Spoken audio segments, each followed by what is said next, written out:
night. Every heartbeat, pure delight. Mysteries come to light.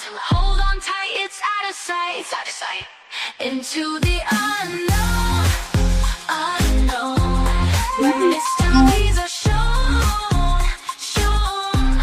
Dare to the feet we own, own. Come with us and let it go, go.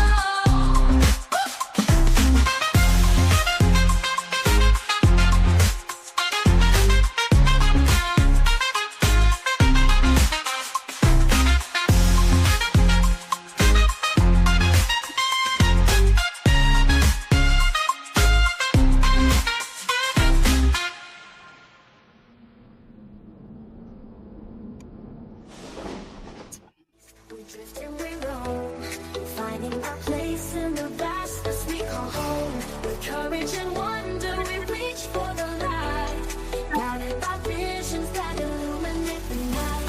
Mystery cloaked in the past unknown, truth and discovery seeds we sow. In the starlit wonder we seek the key to unlock the secrets of our galaxy.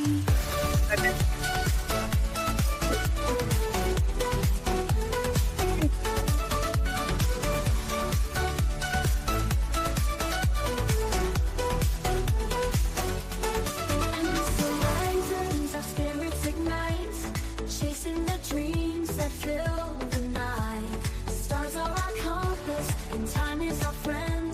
Together we'll journey where stories transcend. Mystery cloaked in the vast unknown. Truth and discovery seeds we sow.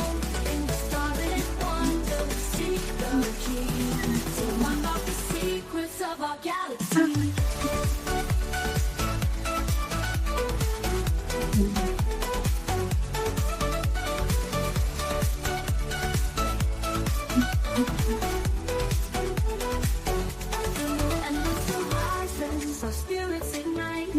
Chasing the dreams that fill the night. Stars are our compass, and time is our friend. Together we'll journey where stories transcend. Mystery cloaked in the vast unknown. Truth and discovery seeds we sow. In the starlit wonder we seek the key to unlock the secrets of our galaxy. Through endless horizons, our spirits ignite. Chasing the dreams that fill the night. Stars are our compass, and time is our friend. Together we'll journey where stories transcend. From endless horizons, our spirits ignite. Chasing the dreams that fill the night. Chasing the dreams that fill the night. A simpler nights, we learn our name. A simpler name, a wonder we seek the key to unlock the secrets of our galaxy. First in love with the cosmos, whisper our name. A symphony of wonder unheard, you're a celestial flight. In the deep glassy moment, our wisdom grows.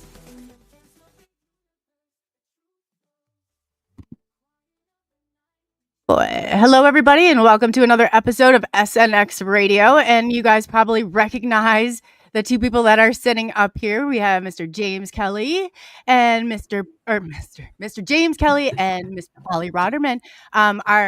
If you don't know who Polly is, you definitely now you get to see her. She does so much work behind the scenes, so we appreciate every bit of it. So tonight we're going to do something just a little bit different because I like to mix things up a little bit.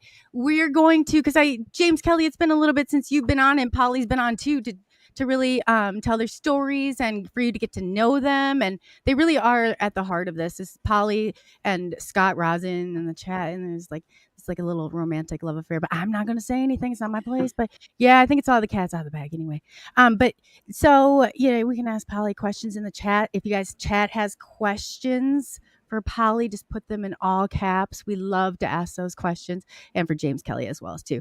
But you guys, I think, know what I'm alluding to here. So, Scott, are you in that chat? I saw him earlier. Hey, Scott, we got Paranormal Jen podcast, Boots on the Grounds. Definitely check her out. I see James in here, Lone Believers. Yes, if you, James and Polly both have their YouTube on here. So make sure you go ahead and go over to their channels and show them some love and hit that subscribe button and give them some likes and comments too. So we really appreciate Kurt. Oh, nice to see Chris. Oh, he's local. I love local. Yeah, that's awesome. We got Rodney's in the chat. Hey, Rodney. And we got Mr. B and friends. How are you? Nice to see you all. And then let's see who else. Oh, Scott, I see you, Scott. I see you. Chris. Oh, this is so nice. Everybody's showing lots of love in the chat. I love you guys. This is amazing. I'm not used to nice comments sometimes, so this is really kind of different for me. I don't know how to handle it. So we got let's see what else we got here. Let's see. Hello. If I missed you, I'm trying to get everybody and go through here. Mr. B. Okay, great. If I did miss you, I will find you in the chat later and I will throw you a shout out. So if you guys, Polly and James, you just go ahead and tell me if you see anything. So anyway, so we're going to do just a little bit different tonight. We're going to have James and Polly are going to rotate in that hot seat. So we are going to have Mr. James Kelly take it first, and Polly and I get to grill him, and we get to take your comments. And he looks like a new man with no beard today. I just noticed. You look great. Polly, go ahead, tell them who you are. And I'm sure you guys know everybody. I love Polly people contact me, and this guy's like, Polly was saying so many nice things to me in the chat, like your love is boundless and endless. So really appreciate it, really do. So go ahead, introduce yourselves. We're just kind of laid back. We all know each other behind the scenes. Polly is family. She's been at the heart of this for a very long time. James Kelly, same thing. So go ahead, Polly, tell them who you are. Hi guys, it's so great to see you all. Well, my name is Polly Rotterman. I was born in Bogota, Colombia 49 years ago. And when I was 7 years old, I experienced what I called a download that was related to kind of images that I was seeing in my head, including an ET craft. And so I had also like a telepathic message. So I grew up with that experience. And after many years of researching, I studied also journalism and social communication. I left Colombia and came to live in Israel. And now I believe it's kind of guidance. I'm not here just because my experience continued here. And so I used actually my journalism to research everything related to the ET phenomenon and everyone that was involved in it. And so today I came to this place where I kind of became brave enough to share my story with you all guys and become a voice for years in internet, in Facebook. I've been sharing the most accurate information that I can about what's going on all over the world. And so I met you, COLEY. And since then, it has been a blast. We've been like working together, not only in Facebook, but in YouTube. And I was also very lucky and honored to join the UFO Man podcast. And so I am part of that team. We work every Wednesday together. And that's our beautiful job. Bringing You're doing our amazing. You're doing amazing. So what time are you guys going on Wednesday? Just so people, if they want to come and check out the show with you, what time do you guys are you starting on It's Wednesday? usually 9 p.m. East. Eastern. Okay, so there'll be 8 p.m. Yeah. Central Standard Time, 9 p.m. Eastern, and that's over at UFO Yeah. Man. Yeah, Yes. awesome. And after being many years like behind the scenes, I just decided to open also a Facebook group. I just started. You are all welcome to join. That's Area so 50 Human. true. Okay, okay. I'm gonna go ahead. If anybody else, hey Scott, if you're out there, could you do us a favor and go grab that link and throw it in chat, or anybody else got? Because I know that I have it listed, but I'm not sure the link is actually in there. So if anybody could list Polly's groups for Facebook, that way anybody on Facebook can go ahead and join that. And she's like super on top of this. I think you like sleep on. I don't know how you do it. I've said this a bazillion times. I don't know how she does it, but she does, and she does it well. Well, So we don't have another option, you know. It's not like every single day there are so many news and so much happening that I want us to be really updated about everything. And so now I must in the front, you know, I opened my Facebook group and good I'm for you. working with you guys, Yeah. and Oh yeah. we are trying to do our best to give a platform to the rest of the community to come Mhm. forward and share the experiences, you know. We don't have another way to compare and to understand ourselves and what's really going on. That's so true too. People don't understand. They're like, "Oh, why is it taking so?" I'm like, you know what? If you bear with me for the 7 minutes or 8 minutes it takes, I will have an extra 100 or up to 400, 500 people from X hopping over, and that's uniting everybody. X, if we know you're listening.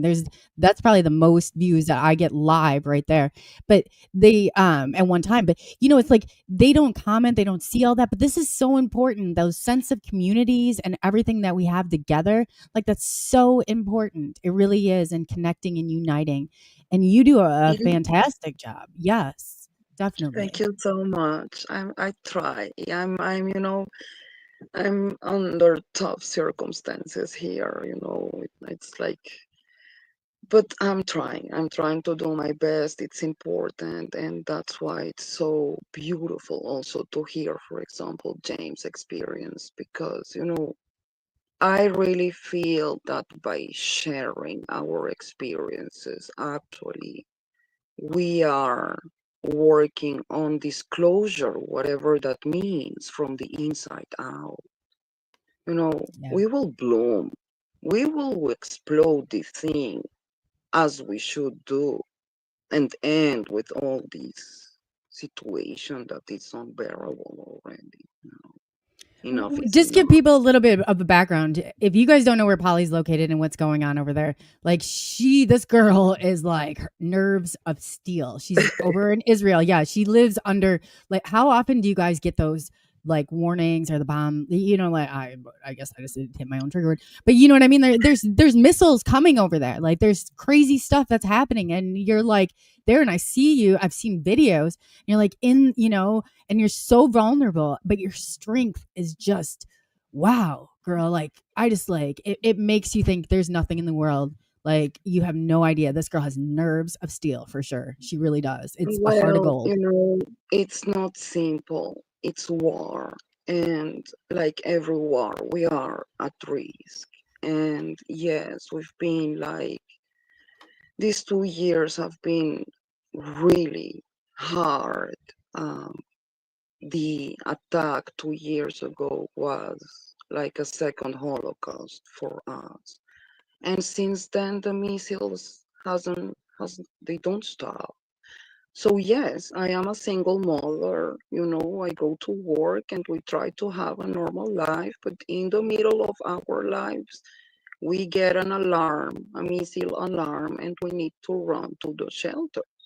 Right now it's 3 a.m., 3:30 a.m. here, and we can have right now an alarm, and I will need to leave the stream and go to the shelter and find No, Yeah, like I told her run, just to run. forget about the show. Run, girl, run and get where you need to go Yeah, I safe. need to go, pick up my boy, wake him up, run to the shelter, and wait the time I need to wait and stay safe. Yeah, we can I pick up, but pray don't even for, worry. Just get the hell where you need to go and get safe, girl. Get there. and I just pray for all the sides to be okay by the end of everything. I just pray this will end soon and all of us, all the sides, will go back to have normal lives and less terrorism in this planet. That's the goal. No terror, no Wow, place for listen them. to that. If she can say that, because I don't think I'd be as kind if I were in her position, but I'm just saying that's a beautiful statement right there. Well, I need to explain that I come also for, in during my ET experiences, my feeling is that is the message. We are humans, but we forgot to be humane. And so actually it doesn't matter the color of your skin. And even if you have a God and you believe in whatever God you believe, you know, stay humane, Absolutely. respect each other, love each other. We don't have another planet. So they are watching on us and they won't let us explode the whole thing. True. Thank That's God. why we see Thank them, God. that's why we see them in nuclear sites and everything. Well, thanks God they are watching on us. But I don't feel they want to interfere. They want to let us take our own decisions for good or for bad, but we need to learn to be empaths, to love each other, to support each other. Doesn't Yeah. matter if you're a Yeah. Democrat or the color of your skin or your sexual preferences. Stay humane because otherwise they won't help us. They cannot help us if we don't gain that consciousness. And that's the consciousness they are seeking through us as humans. Stay humane. That's all they are asking for. And it's not too much asking. No, that's very It's true. really That's not very too much true. asking. Just spread love. Is that too much asking? You guys, you and James have a very unique perspective on all this. I love the fact that you guys embrace and love humanity the way you do because I struggle from time to time, and only because I think that I that warrior instinct in me, and I don't like when people are bullied. I don't like when that like different things happen. I'm like the resistance in that system, and so when I listen to you guys, it really does help me have that.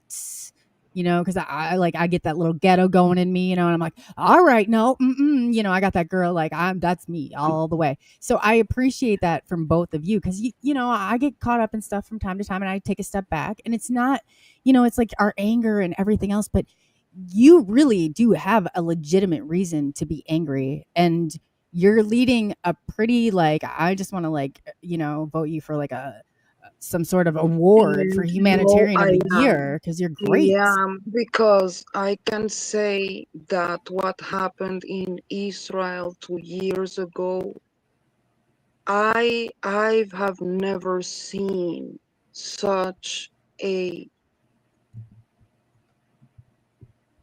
um like animals don't behave like that.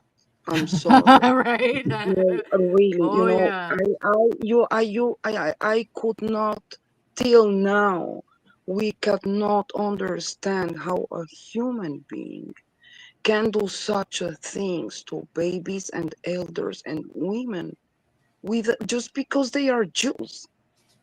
They Yeah. wanted to kill us because we are Jews. And so I don't want to go into politics. I think it's not why we are here.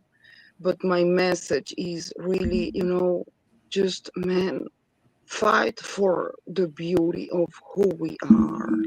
We are beautiful human beings. We don't have another planet. So please stop hating each other for politics. because it doesn't worth it.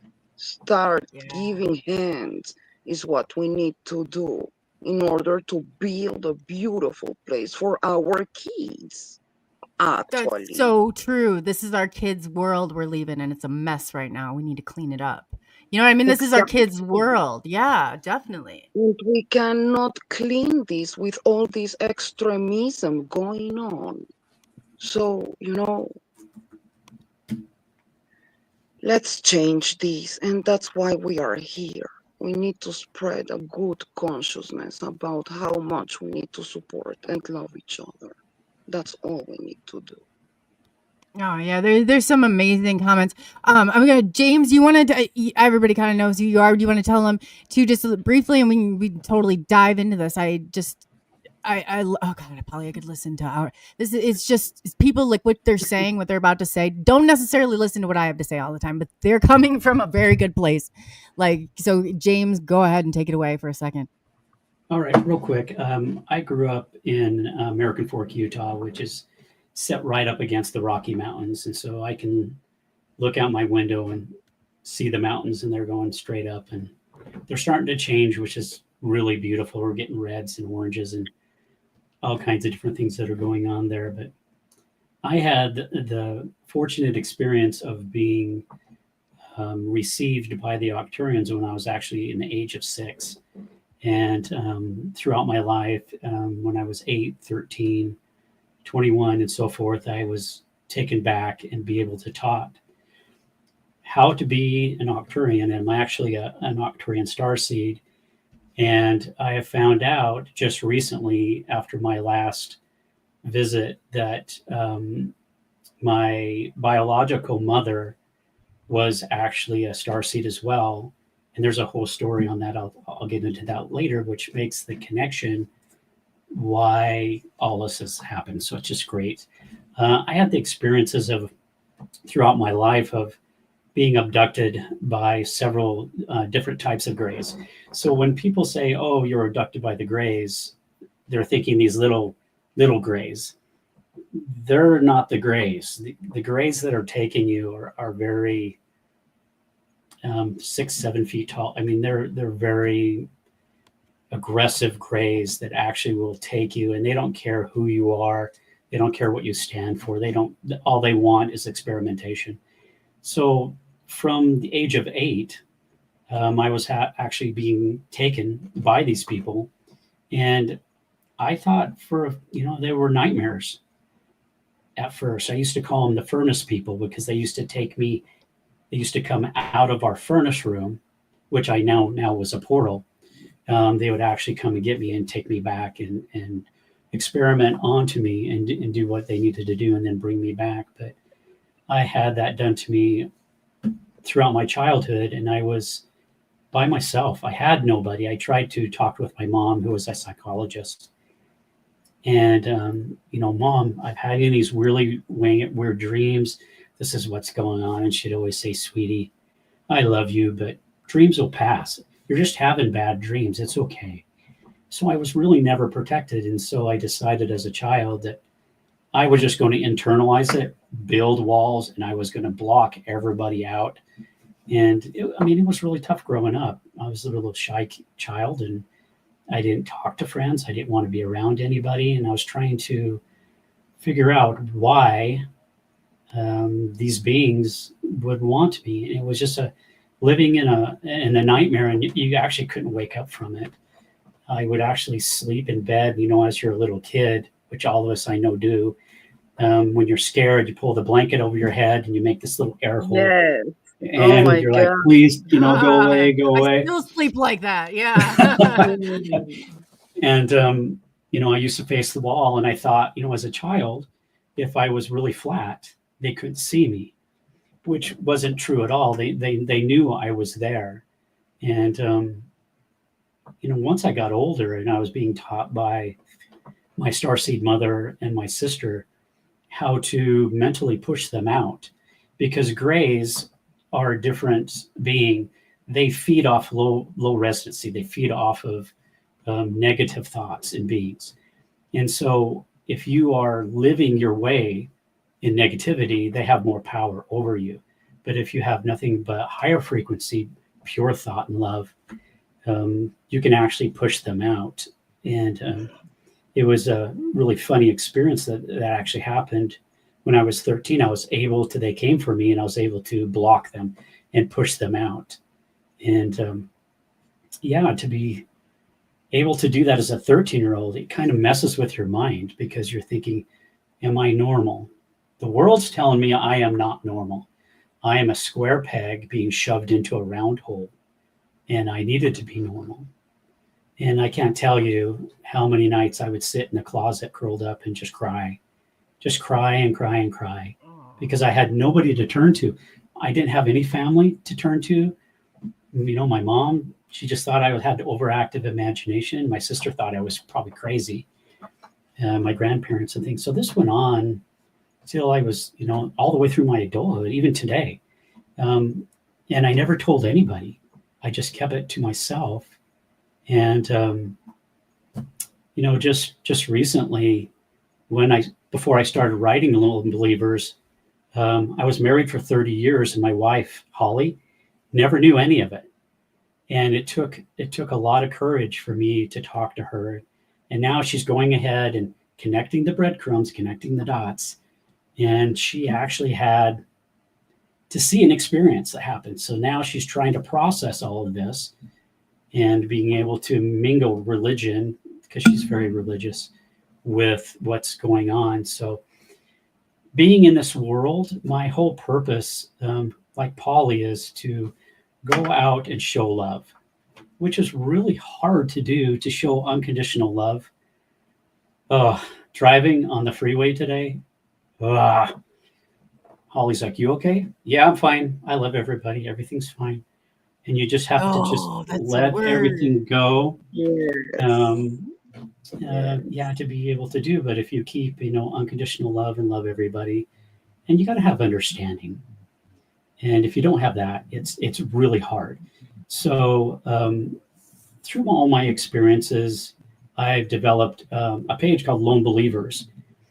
And it was a connection for everyone that's had these experiences who couldn't get out, who couldn't get their voices heard to come and talk. Well, it's been hacked now 7 times, so it's been taken down permanently. I can't get it back up. And so I've actually created a Facebook group now on Low Believers on Facebook, where everybody can come and chat and talk. I put up an inspirational message every day for people. Just the other day, I felt very sad, very frustrated in a feeling. And I started channeling that. And it was one of my friends. And so I sent her an email of what I thought she should hear, Chloe. And it just felt like I needed to help. I could feel the frustration and everything inside of her. And all of us need friends, and that's why we're here. That's why Polly does what she does. That's what I do, because we need a safe space to explain, to let our feelings out. Yes. And so, yeah.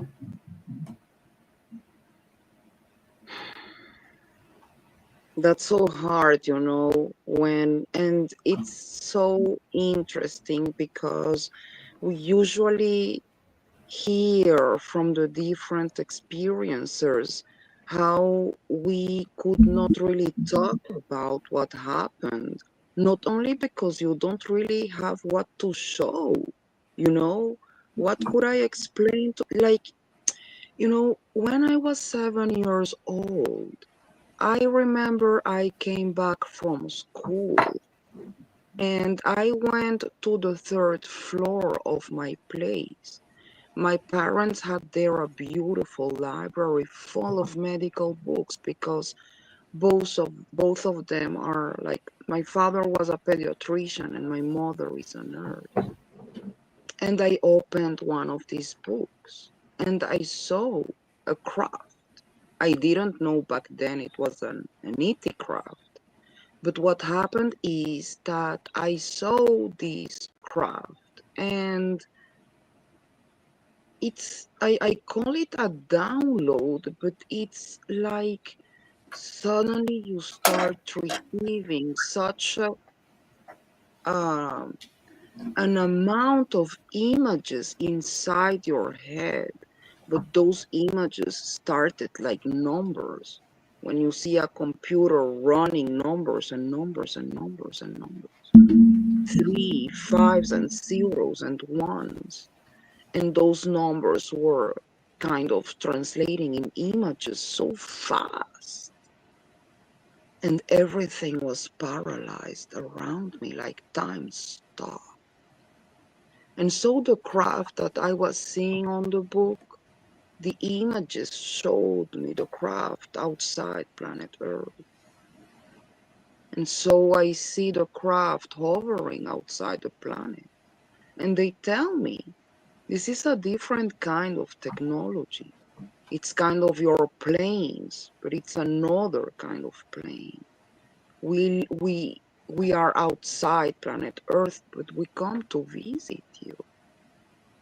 And only with that experience, which was already weird for us 7 years old, it was enough for them to put on me this seed where I need to understand who are these people, who gave me this message. Does this mean we have extraterrestrial life? You know? And from there I started. That was my awakening moment. Now take all those feelings and all I saw and all I felt, including the message, and go and explain that to my parents. Like I don't have nothing to show them. What will I tell? Yeah, And when I started seeing all these series from the States, you know, Star Trek, V, I would tell my mother, Mom, they are here. That's them, you know, like the concept of the alien life, you know, and that they come and visit. And well, my mom looked at me like, you know, maybe I need to take you to the doctor or something.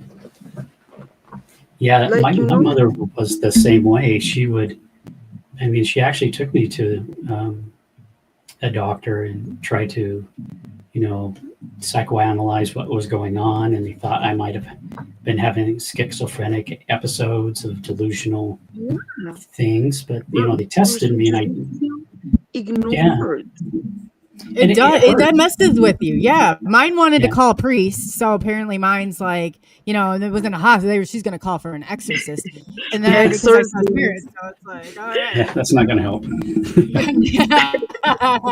If I start climbing the walls or something, I don't know. It's just so crazy. Yeah, exactly. Yeah. The only time that my mom was somewhat getting to understand who I was one time I was out in my backyard. I was very young, and I was playing with my trucks and my action figures. I better get that right. And I actually started to get a download from the Greys, and they were showing me every time that I was I was on the table, and when I was little, and going through it. And it was to the point where it was like a super migraine. I couldn't get out of it. I started crying for my mom. She came out. She was asking me, what's going on? And I was telling her that they're in my head. And the only thing she could do was hold me. But the more she held me, the more I started shaking and crying, to the point she said, "Get out of his head." And I thought that was funny. And I've always remembered that, because she never really believed in anything that I told her, but she told them to get out of my head. So I think, somewhere in there, she was able to comfort me. And, just like my wife, she doesn't know how to deal with this. She does the best that she can in Exactly. dealing with all this stuff. But, the only thing you can do is love each other.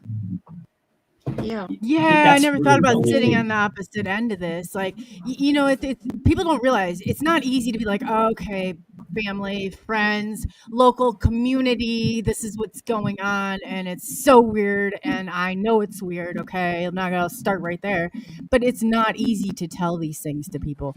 Like, oh, you want No, attention? No, this is not about attention. That's the wrong kind of attention. Yeah, This has nothing to do with that. yeah, because I it's don't and know. you know what? It's not only loving each other, but I think we are having a huge problem in the community, and is the fact that we are judging each other, judging each other experiences. And we need to understand that every single one of our experiences is unique, and it's objective for each one of us, but very subjective for the rest of the people. So what happens is that there are people inside our community that, you cannot take your experience as the whole truth, because James and I could have different experiences, but still we might share the same feelings or maybe the same sensations, or we should compare. But I cannot judge James' experience based on my experience, because my experience is not the truth, the whole truth, I mean, is a little piece of the puzzle. So each one of us is a little piece of the puzzle. We are not the whole puzzle, and we are building the whole puzzle.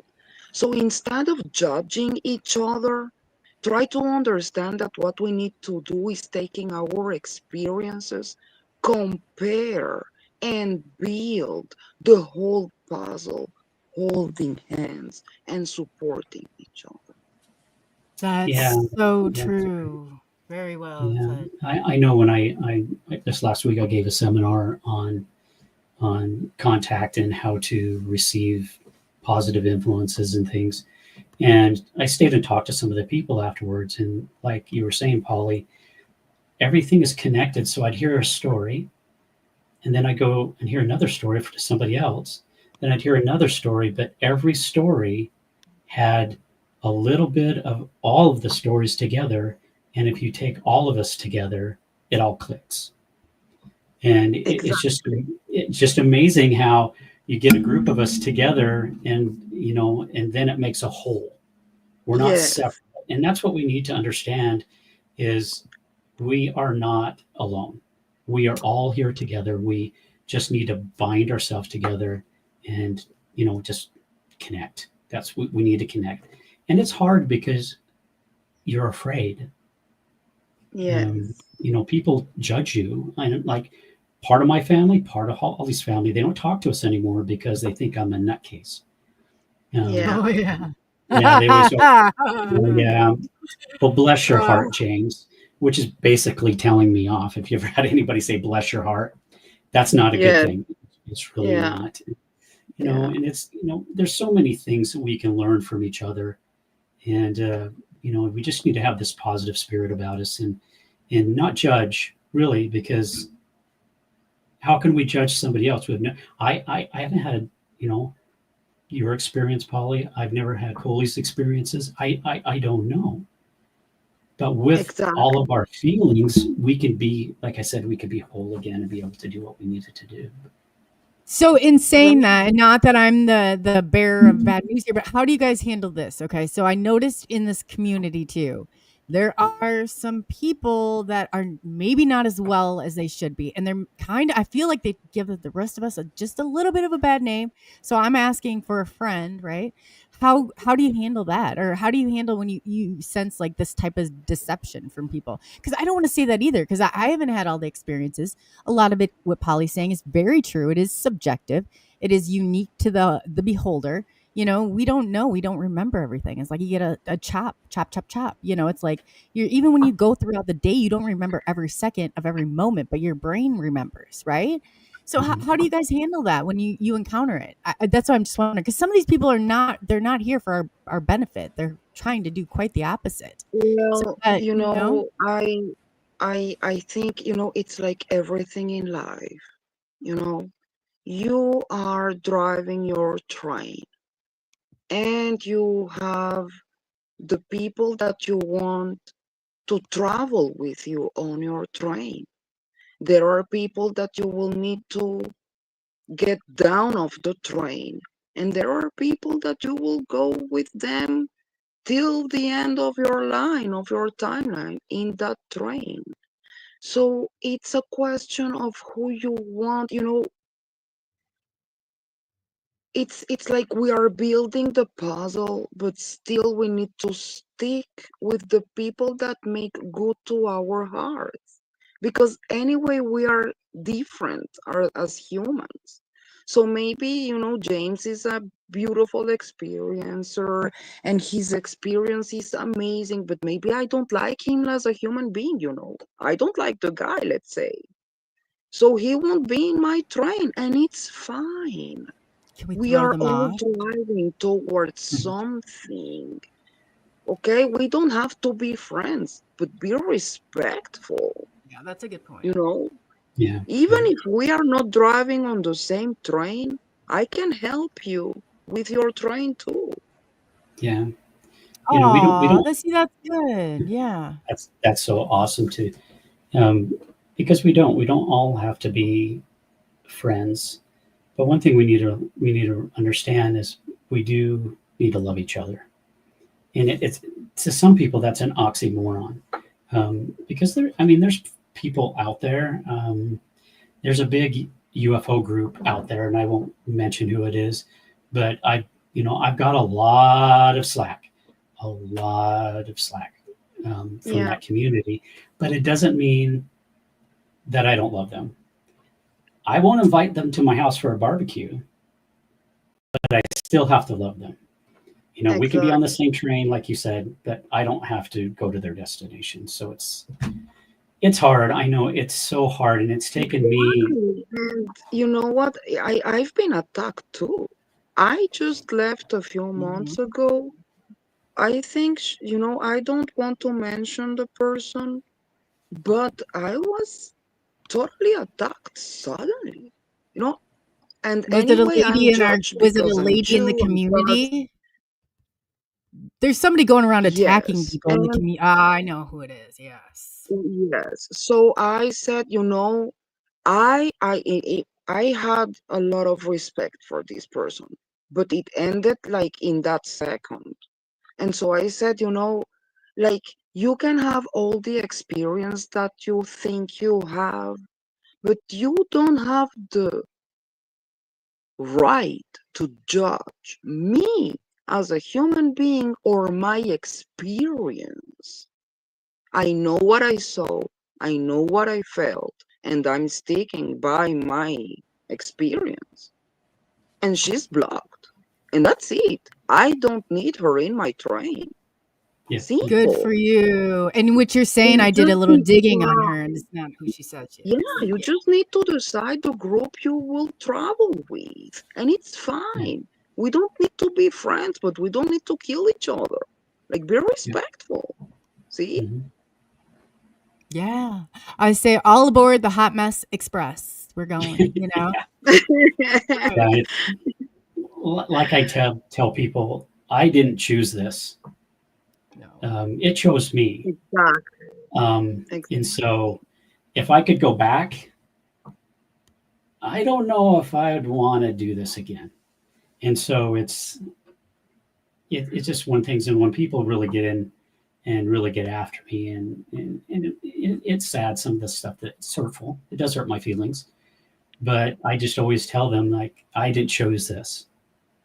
And so I just say, hey, the creator has given us all agency to be able to believe what you want to believe. If you don't want to believe it, that's fine. You don't have to believe it, but don't be forcing your agenda onto me because I'm not forcing my agenda on. Exactly. Yeah, Exactly. That's a James, excellent point. Yes. I yeah, like that. James, I had a question for you before we were talking about the downloads, right? And so I wanted to ask you if maybe you have more information, or maybe you can explain to our audience um, what a download is, and do you know how they make it? How did I see all those images in my head with the numbers? Do you know, do you have any information about how they do it? Well, yeah, I actually do. So when you, because they have chosen you as a person of contact, of communication, because you're a great person, you're a loving and great person, and so they can actually connect with your higher energy. Now you have two different energies. There's negative energy and there's high energy.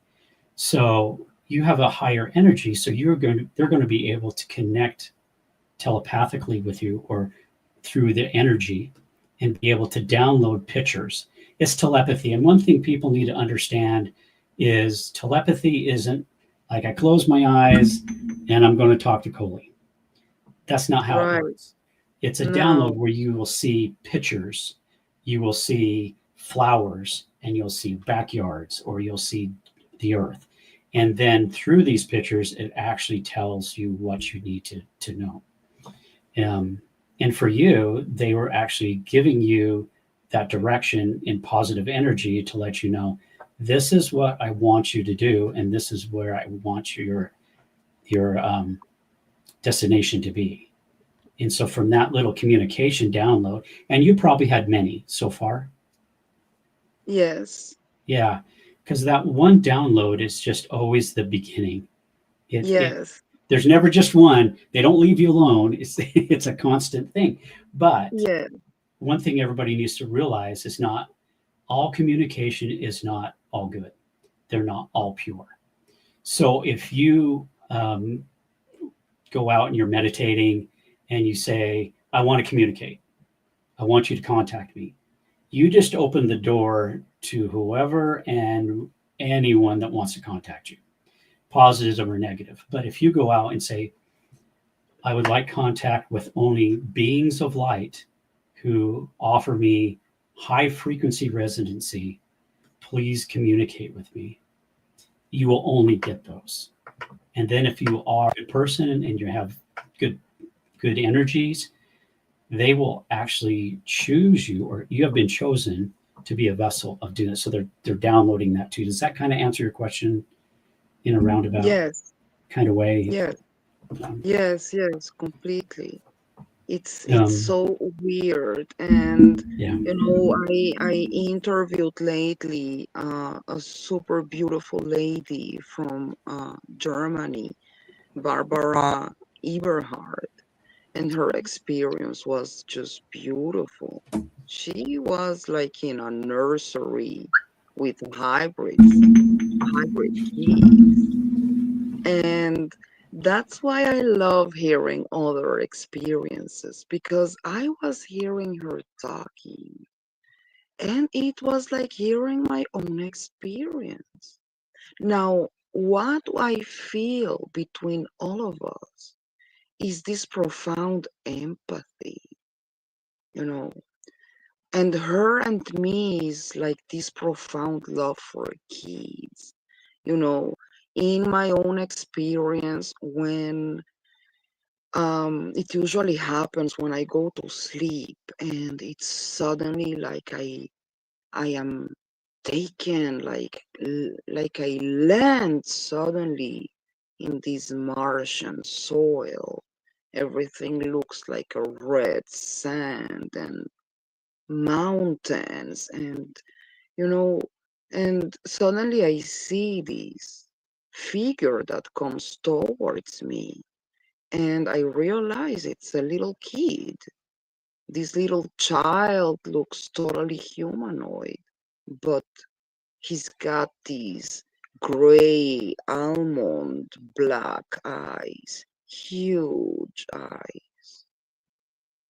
And so he takes me walking into this desert. I don't understand what is going on. But that little boy felt immediately like he was my boy. I just felt I wanted to take care of him for the rest of my life. he takes me to a place that looks like a tent in the middle of nowhere. And when he opens the tent and he gets me inside, it's kind of they can change your reality somehow. Because when I go inside, what I expected to be a tent for 10 people turned out to be a huge round craft that looked like an ER place full of beds. And there were women there in different stages of pregnancy and having birth, and the hybrid babies too. And so my empathy, I saw those babies and I could only feel love. I wanted to hug them and sing to them and love them as much as I could. There was a praying mantis there.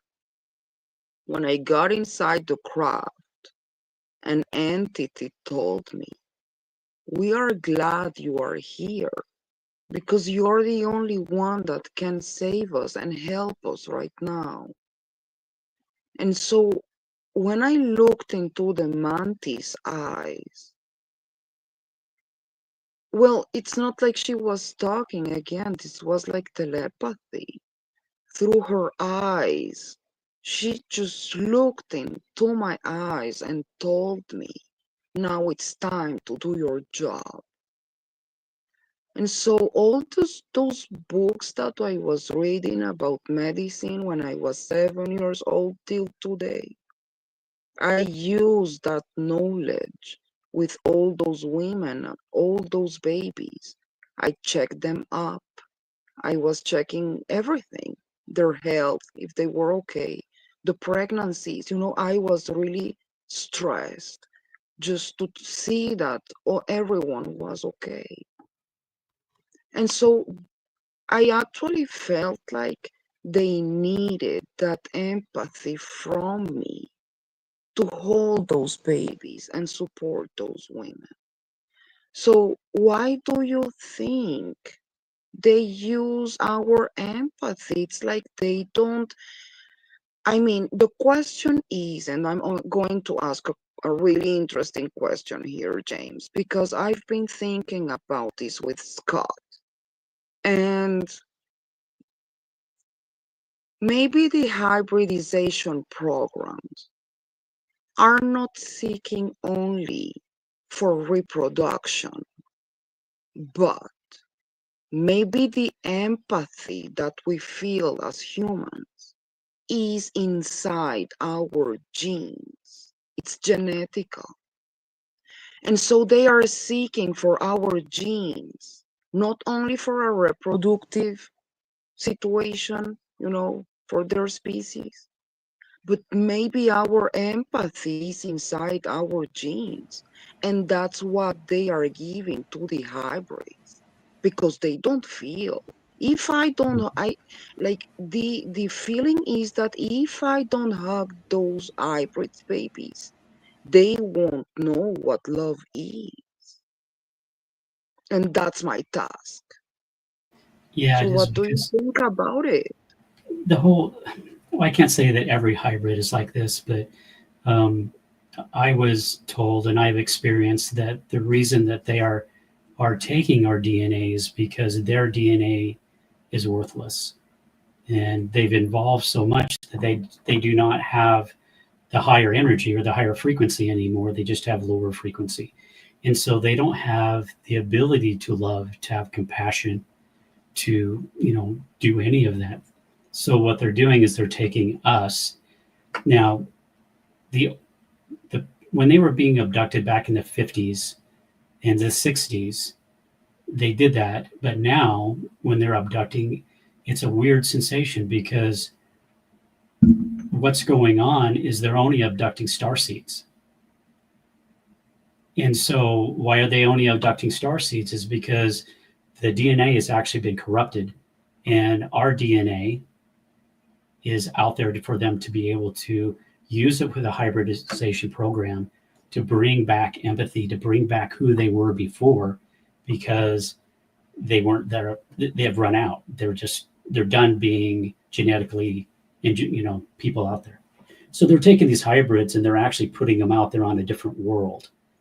And it's a completely different world. There's no war, there's no hate, there's no anything. There's just love and compassion there.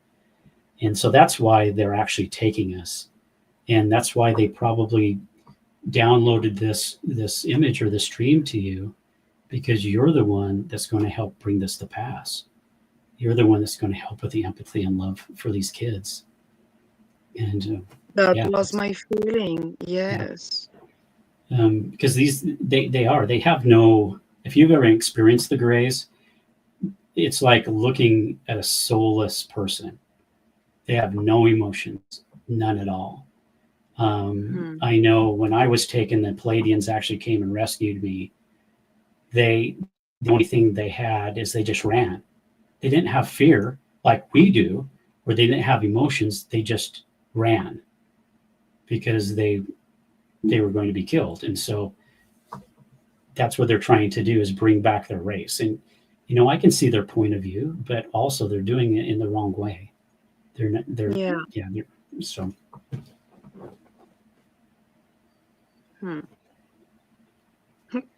Isn't it hard to digest? I know. I was sitting there. I was like, "Whoa, come off.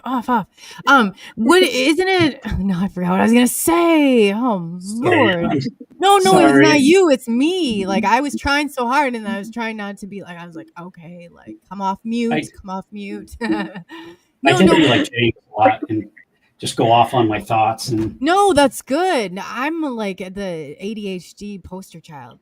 So it's not, it's me. It's not you. It's me. Yeah. So but go ahead. Just keep going. Forget I had my outburst there. I'll remember in a second. Yeah. So Polly, how many times have you had this specific awakening dream or this download about seeing these hybrid children? Well, that's a beautiful question, because this started only after I came to live here in Israel. And that decision was also kind of crazy, because it's true that I was born in a Jewish community, but I was going to the other side of the world. Now I feel I was guided, This experience happened for about 3 years. And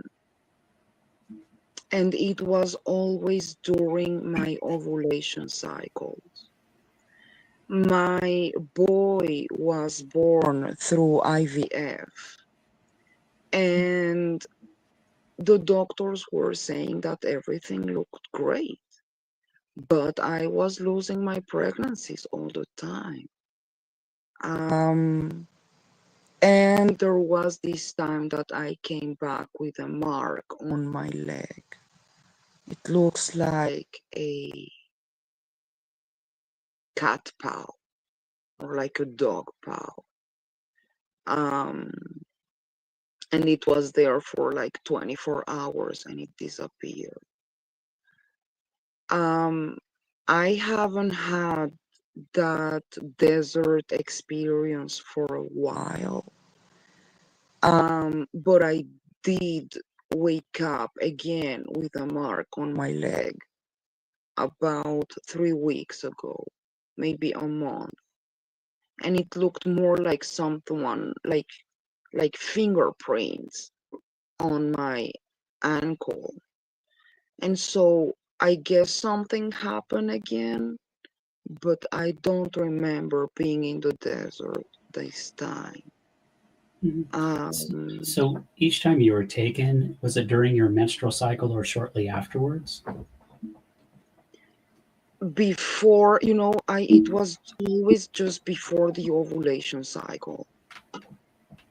And the doctors were telling me, like, it's so amazing because in your case, we are giving you so many hormones that you are actually giving us about 30 ovules each time, which is a lot. Yeah. So 30, like, think about it. 30 ovals for 2 years and a half. Something was not making sense. I was losing my ovals somehow during this experience, you know, because Yeah, everything was disappearing suddenly. yeah. And when you're having these, these dreams of you being with these kids, I feel that you were chosen, that because of what was happening with you through your body, um, and having children, I think you were chosen to be able to have this experience with them because of your empathy and what you were going through. So they're like, we need her to be with these kids because we cannot give them that emotional support. And Exactly. that's kind of my take. I think it's what's happening is, since you've been through this experience, and from talking with many people who have actually been, their eggs have been taken and then replanted after some time, it seems like it's the same story. They're like, I had a dream, and then after this dream I was seeing these children, and then when I awoke, I wasn't feeling well, and then I was do spotting and doing all these things, and they go to the doctor and they find out something was going on. And so yeah, there's a definite pattern. So I really believe that that this was specifically for you. It's a gift. Please accept it as a gift, because you're the mom for a lot of kids that you don't know. Just You're gonna make me cry. Oh my yeah. God. Oh, that was beautiful. Wow, she is too. She nurtures everyone. She's Yeah. amazing. You made Yeah. me cry, James. Oh, I'm sorry. Sorry. I'm just, I this didn't is mean to. my empathy flowing, Oh, it's You just, made me you know, cry, but it's true. I love kids so much.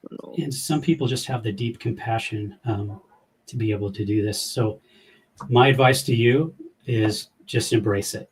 Just completely embrace it, and just kind of So, go where the wagon takes you, and you'll find a great. I think experiences are going to head towards you that it's going to make dream so much different, where you're going to have more interaction. The more that you're interacting with them, the more things they're going to let you know. You just don't remember yeah. right now. So yeah, that's, see, you're awesome, Paul. I knew there was a reason why you were so awesome. See, so Oh, James, thank you so much. I so yeah, appreciate every single of your words because, it only reassures why we should do this. This kind of support that we just had in the last hour, we don't get this anywhere else. And so, yeah, thank you so much. And well, I guess the more we talk, the more we understand each other. And it's yeah. a confirmation. My feelings, you just confirmed what I feel. So Yeah, there's thank you just, so much. sometimes when I'm on podcasts, there's just, I connect, and there's been a couple of people that I've really connected, and you're actually one of them that I have connected through, He and said that before. Yeah, I can, he's told me that. I felt you, I can feel you, I can feel your confusion, but I can feel your love. I can feel that you really want to share this with somebody, but you're kind of holding back a little bit. You shouldn't hold back. Let them know.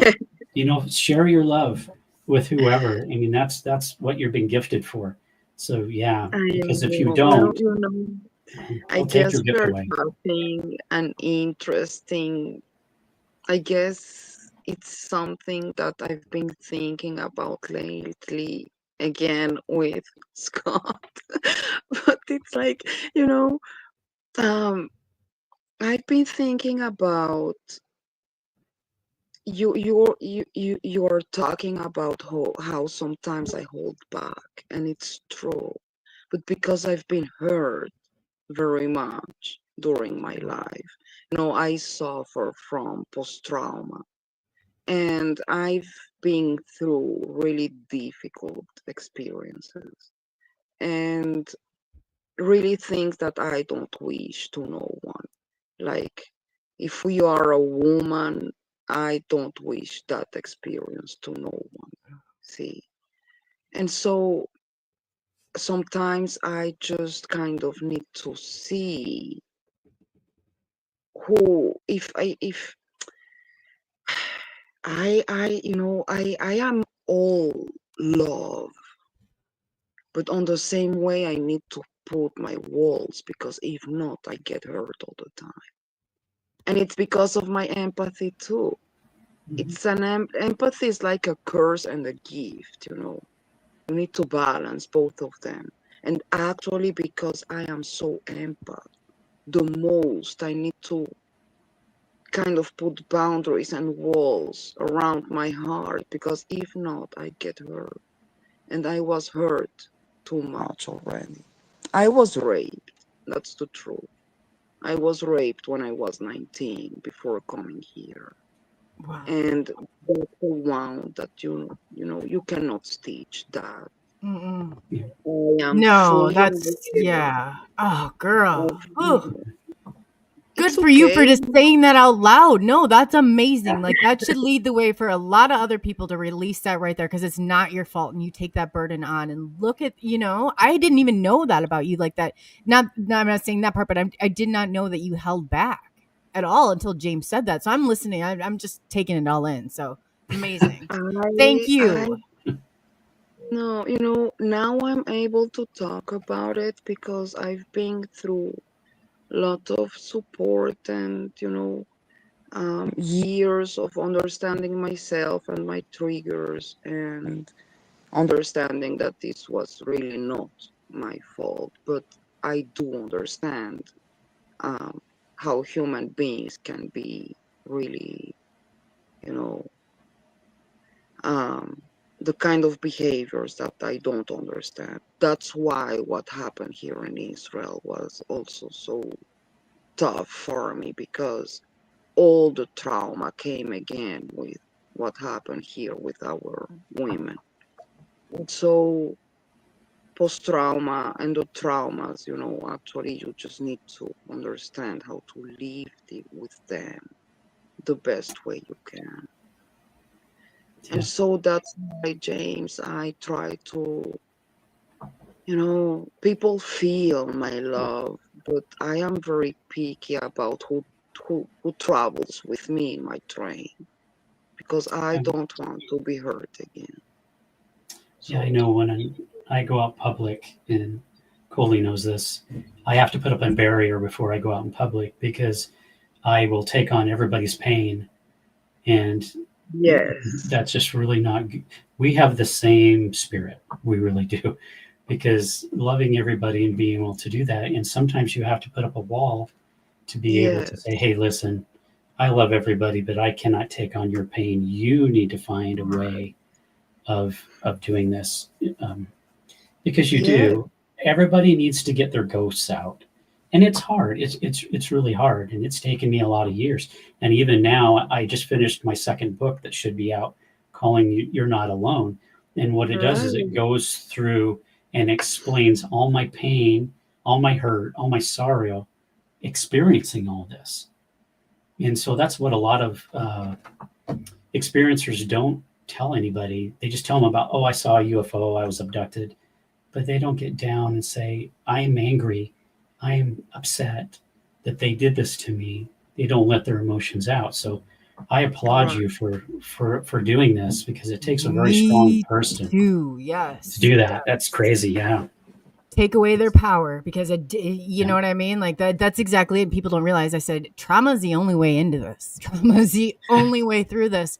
And unfortunately, it's like and you're human, you're gonna hold that, but you just did a miraculous thing, and I'm gonna applaud you all day long for it. So thank you, Polly. Thank you. Yeah. You're just awesome. I That's all I can say. I just wish these things would not happen, but unfortunately it does. And um, I guess the only thing I can say is, as well as with the ET phenomenon and how it makes us feel. If you were attacked, talk to someone. Don't stay with that alone. It's not your fault. Go and seek for help, and you will be okay. It will take time, but you will be okay. You are not alone. Yeah. And We are it's never alone. There are always people that have had alike situations, not only with the ET phenomenon, you know. So always seek for help. There is yeah, always someone to talk with, see, yeah. and a lot of strength. But it's possible. It's not simple, but No, it's possible. yeah, it really is.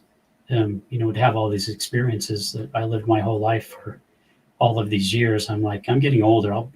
I'm 59 now, and to be able to have all the experiences bottled up, it's it's a relief. When I wrote my first book, every chapter I would sit and cry and cry and cry, but it was like a release because I was reliving the trauma again, and I was putting it Yes. down on paper. And it's such a great feeling. My book is out there. I got an email from a lady who read my book, and she was going to commit suicide that night. Oh my And God. she ended up reading my book and saying, "Oh my gosh, I'm not alone. I'm not alone." And we had a great conversation for a couple hours when she called me on the phone. But you never know who you're going to touch. You never know No, um, you what never can know. happen. You just need to. I know I keep repeating this over and over, but you got to have love. You really do. Yes. Um, It's like I say, James, sometimes people think about miracles like something that, something like comes from heaven or something. mhm.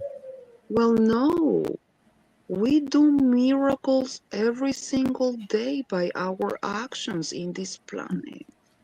You Yes. know, just by looking at someone in his eyes and smiling, you could have changed that person's day and the rest of the year. Maybe that person didn't have a smile for go figure for how long. So we miracles walking on earth. And it's so Yeah. simple. You just need to, show some support to someone. That's all. Yeah, I tell my kids just show or do one kind thing every day. Could be a smile, Right? like you said, could be opening somebody's door, could be saying hello. I mean, it could be that simple, but you don't know who you're going Exactly. to touch. And some of these people could have been, okay, when I get home, that's it, I'm done with life. You just never know what you're going to You do. never know. Yeah. Now, So, I was thinking about what we are talking right now. And what would you think if, well, I'm trying to understand something because did you, I'm asking a personal question. Before you had your first ET experience, did you suffer from post trauma back then um, no, I before didn't. I was just a you regular did? kid, loving life, running around, riding my bike, and I was a normal kid until I turned 6 and this happened. And from 6 years old, my whole life changed. And so, no, I didn't have any. Well, growing up, not Yeah, listening to your but parents. nothing that you would say was super traumatic or something. Like, I'm trying to find a connection between post trauma and the ET contact for some That's reason. interesting. I don't There know is why. one. Yes, there definitely is one. There's anybody I've ever talked to in all the thousand, and I'm sure you same thing. The only way through this into this is trauma. That's the only way in it. I haven't found anybody that does not have that type, and it's all traumas of all different sorts. Like the SSP people, different, but it's trauma to get you there. I don't know. I don't know why this planet's so wacky and wonky like that, but it really is. So I'm glad, Interesting. yeah. I that's from talking to people. I feel very comfortable making that statement, but I don't Yeah, 'cause know. I've actually seen that before, where people that's had stress in their lives, post traumatic stress disorder, broken homes, having all kinds of problems, being sexually abused, things like that. I'm finding with that they were getting more downloads, more notifications from the ETs. But for me, yeah, I don't know. Maybe I'm weird.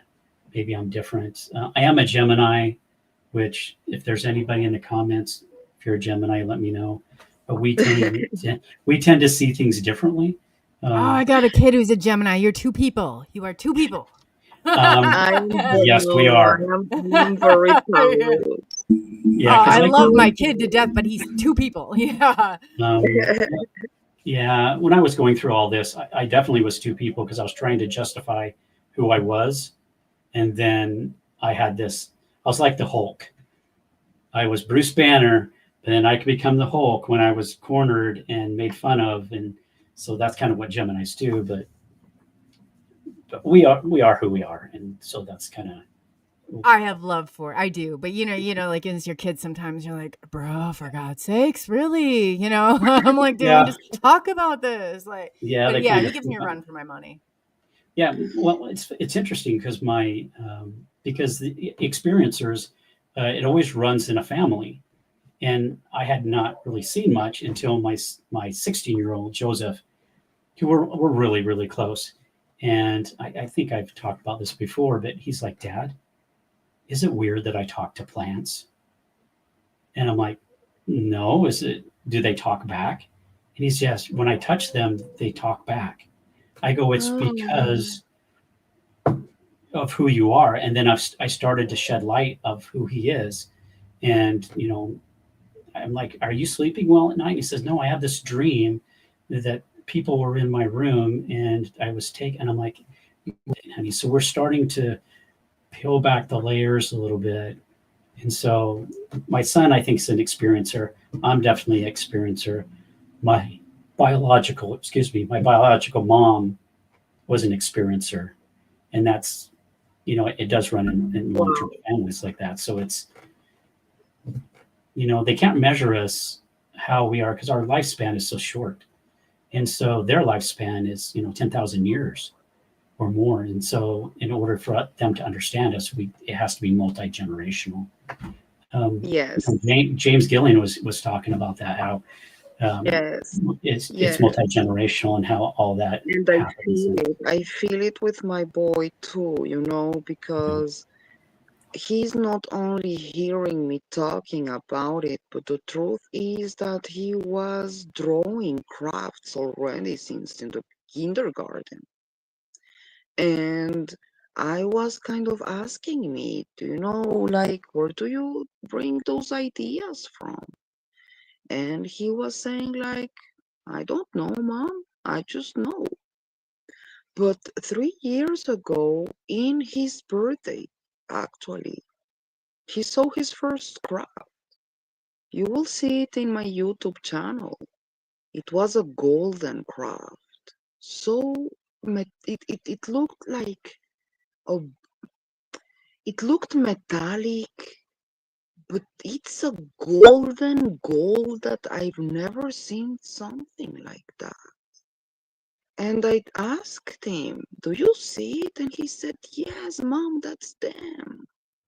And since then, we have sightings together.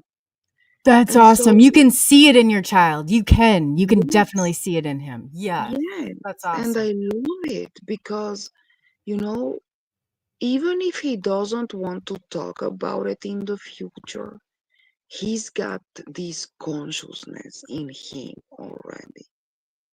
So whatever happens with disclosure in the future, or whatever disclosure means, our kids are part of it already.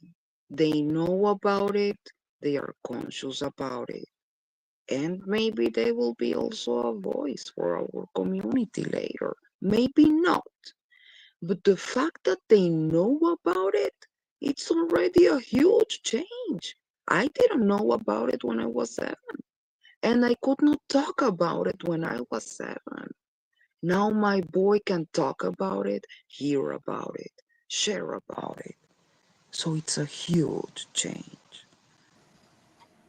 Yeah, And it it's needs a to big change. be, Yeah, I think yes, that the young kids right now are being chosen or being downloaded because of their purity and understanding of who they are, and they're having their whole consciousness expanded because then they can get downloads and they see are craft. you hearing about kids having downloads? Yes, kids are having downloads. Really? Oh, Yes, Mary Rodwell yeah, hits this, and she's talking, and she said it makes AI seem like nothing. Some of these things these kids can do. It was. I couldn't believe it. yeah. I mean, when we had that podcast, I mean, Mary was actually talking about a group of kids, and they were studying them that was actually um, using telepathy and moving objects around and doing all kinds of things. So I really think that the generation right now, they're opening the gate. The government can't stop this. They can't. It's impossible. The only thing they can do is throw stuff out there.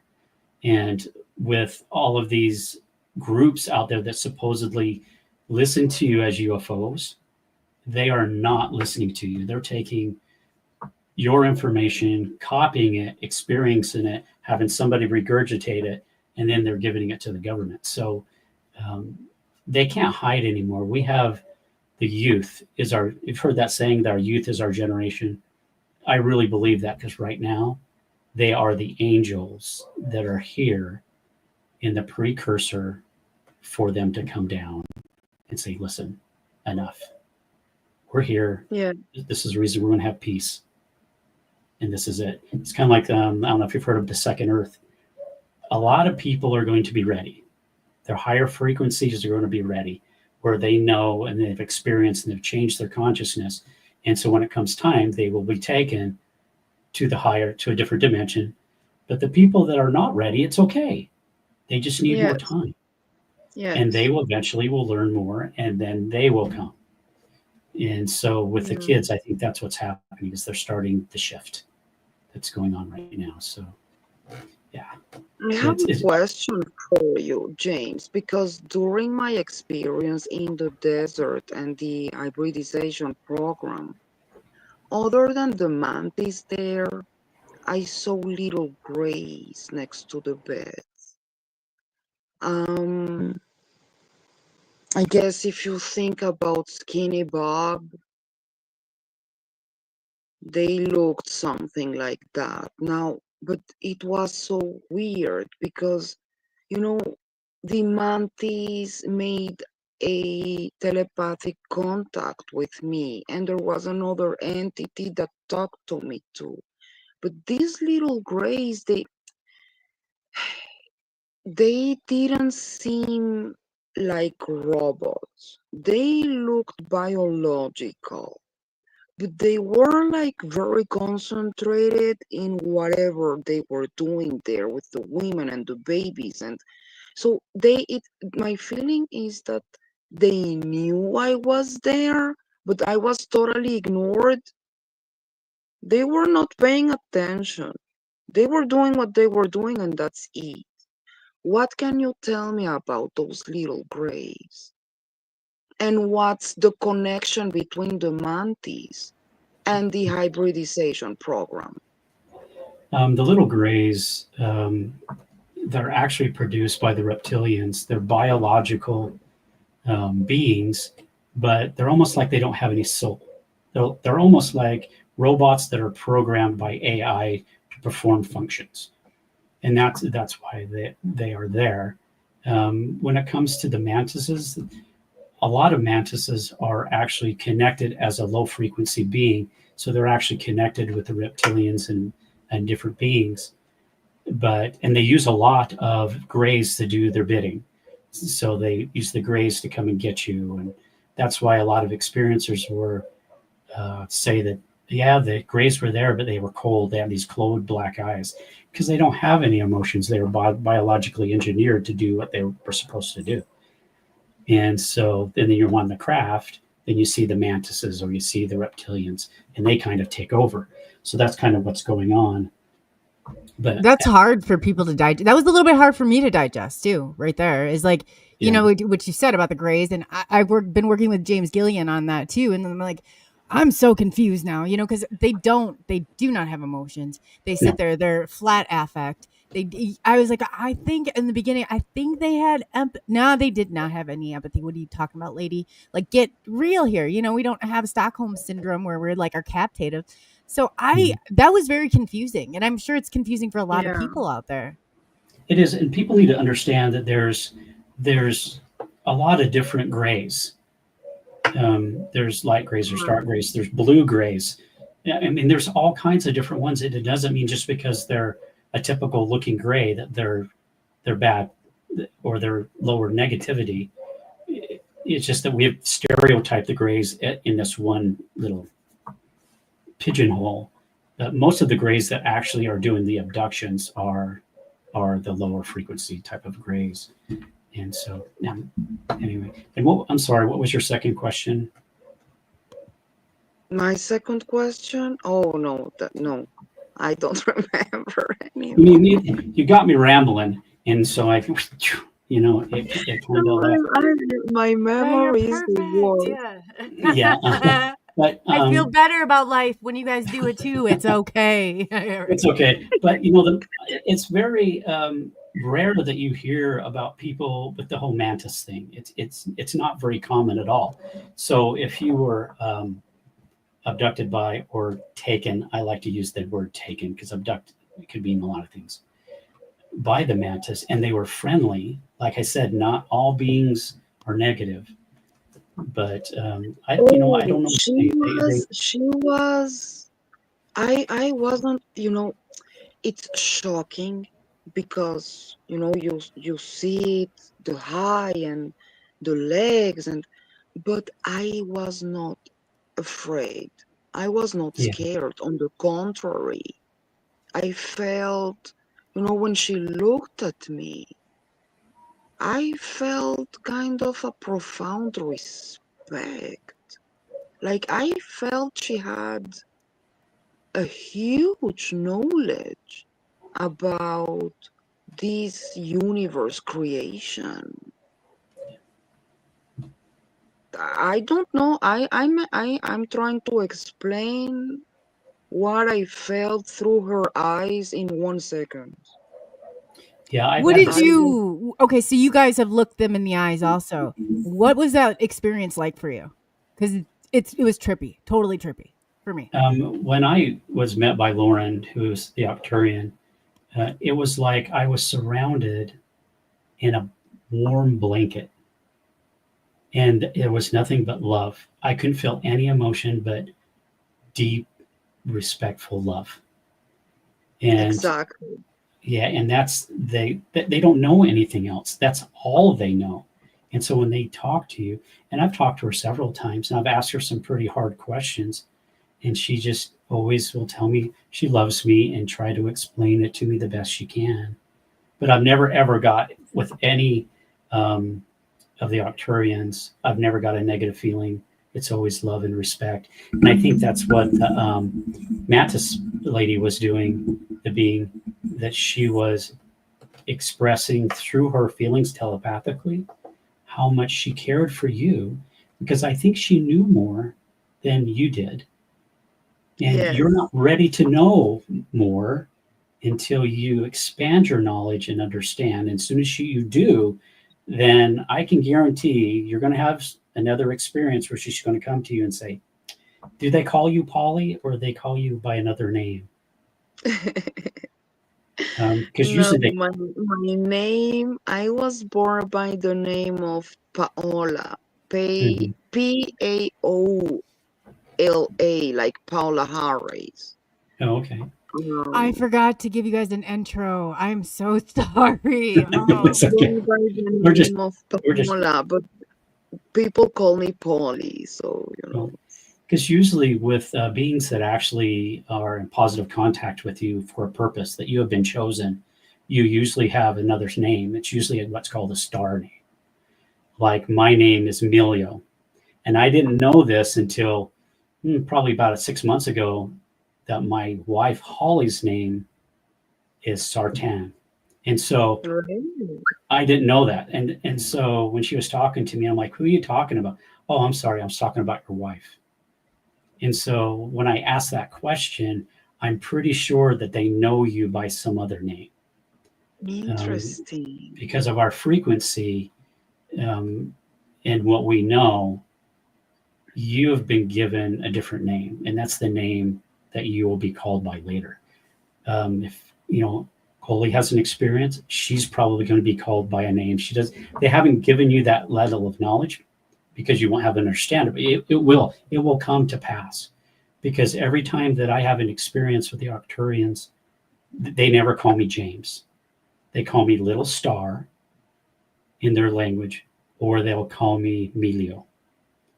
And it's kind of a different thing, and it's hard. That's It's so really hard to get beautiful. to go between the two. But yeah, I'm so excited for you. I can't stand it. I can feel it.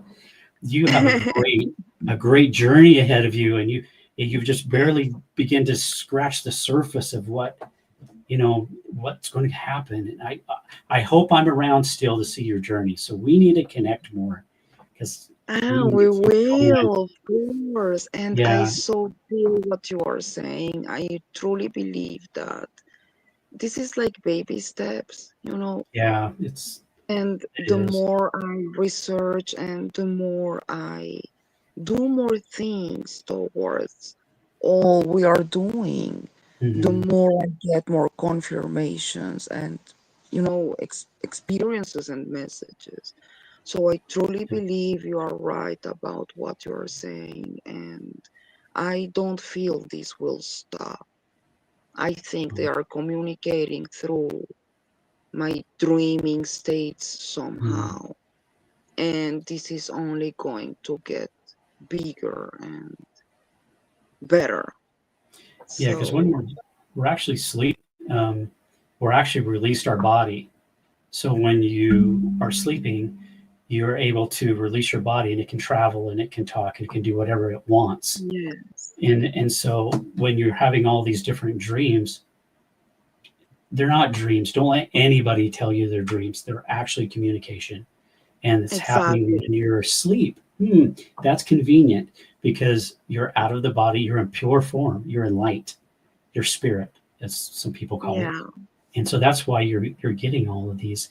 And so I would encourage you to meditate and invite only positive transmissions, and they're just going to start flooding and coming into your life, and you're just glowing. I can just feel how you are, and you're such a great person. And I'm like I said, I'm just anxious to see how this journey goes and see how you turn out. And I don't know, thank maybe you someday so we'll be much. together.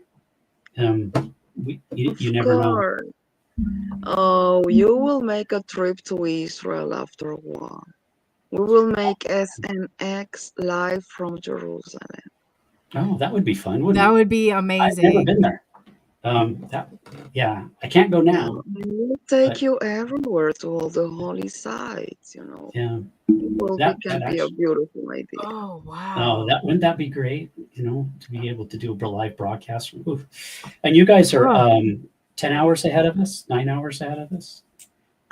Kind of, yeah, 8, 9 hours. Right now it's almost 5 a.m. Oh, good. yeah.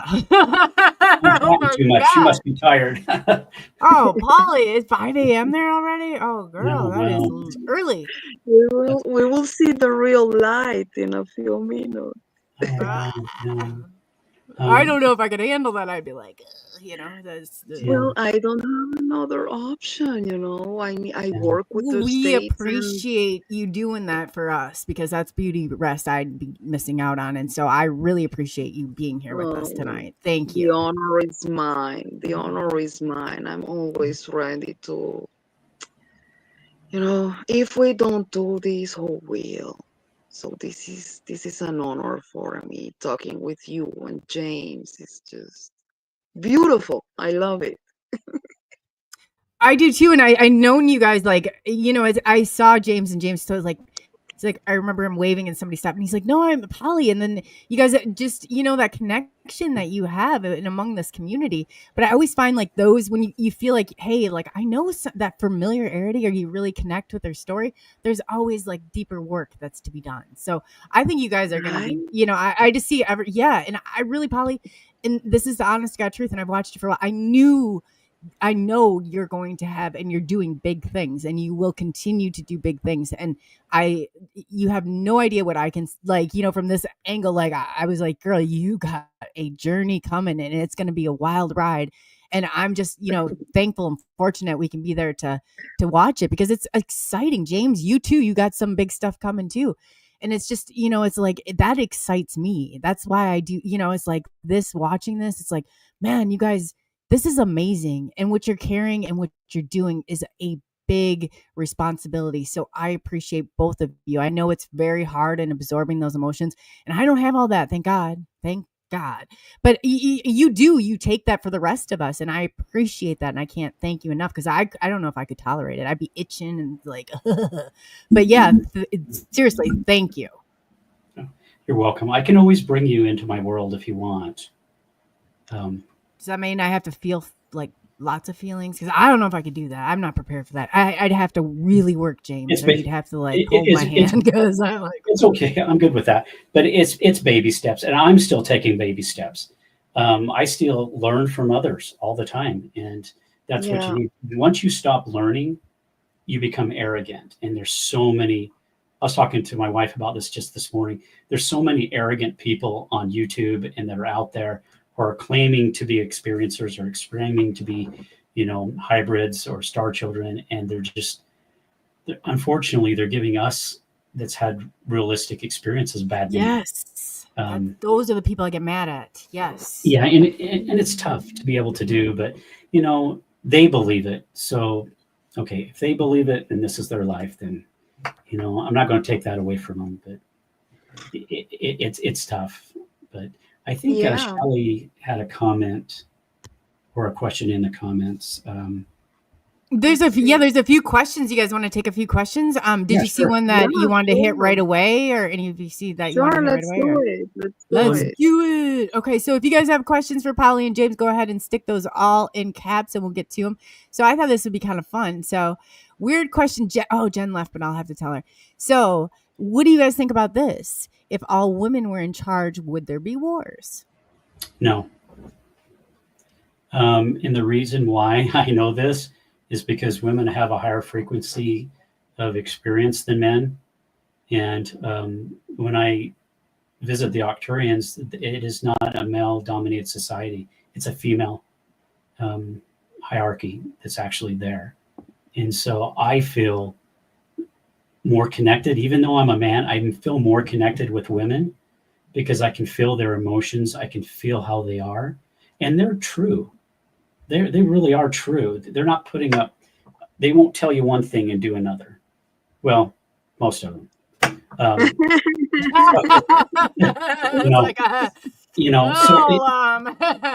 But I really believe, I believe if this world had more of a female hierarchy, there wouldn't be any wars. Everything would be a lot better. But to counter that, we can't have negative without positive. We need them together to learn. And if we don't have them together, then we can't progress. So I asked one time, why did you allow the Greys to abduct me? Why did you allow all this to happen? I was talking to Lauren, and she says, because you need to learn the bad with the good.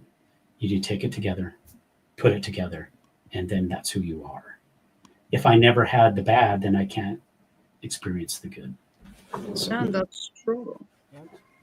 It's like, well, unfortunately, if I wouldn't had,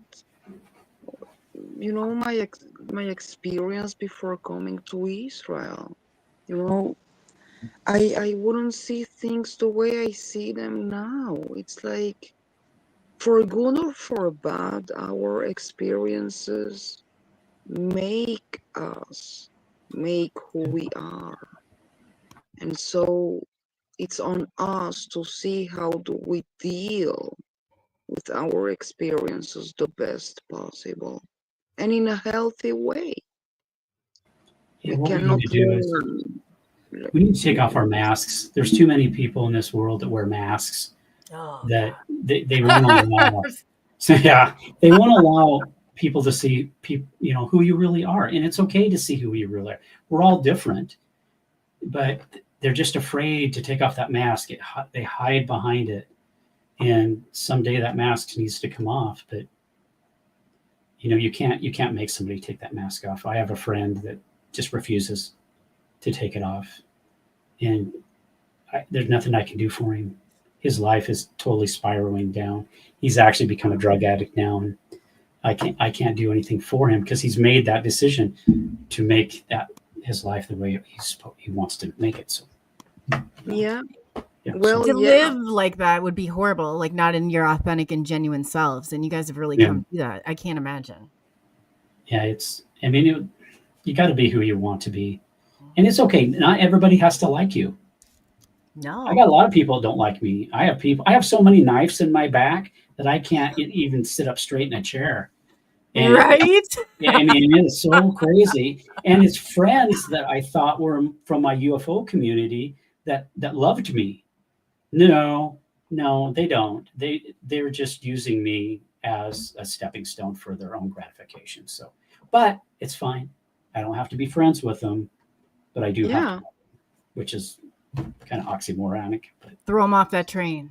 Throw 'em. yeah, they don't have to be on my train. So Polly's on my train. She's great. And I so, think we got today a beautiful concept with the train.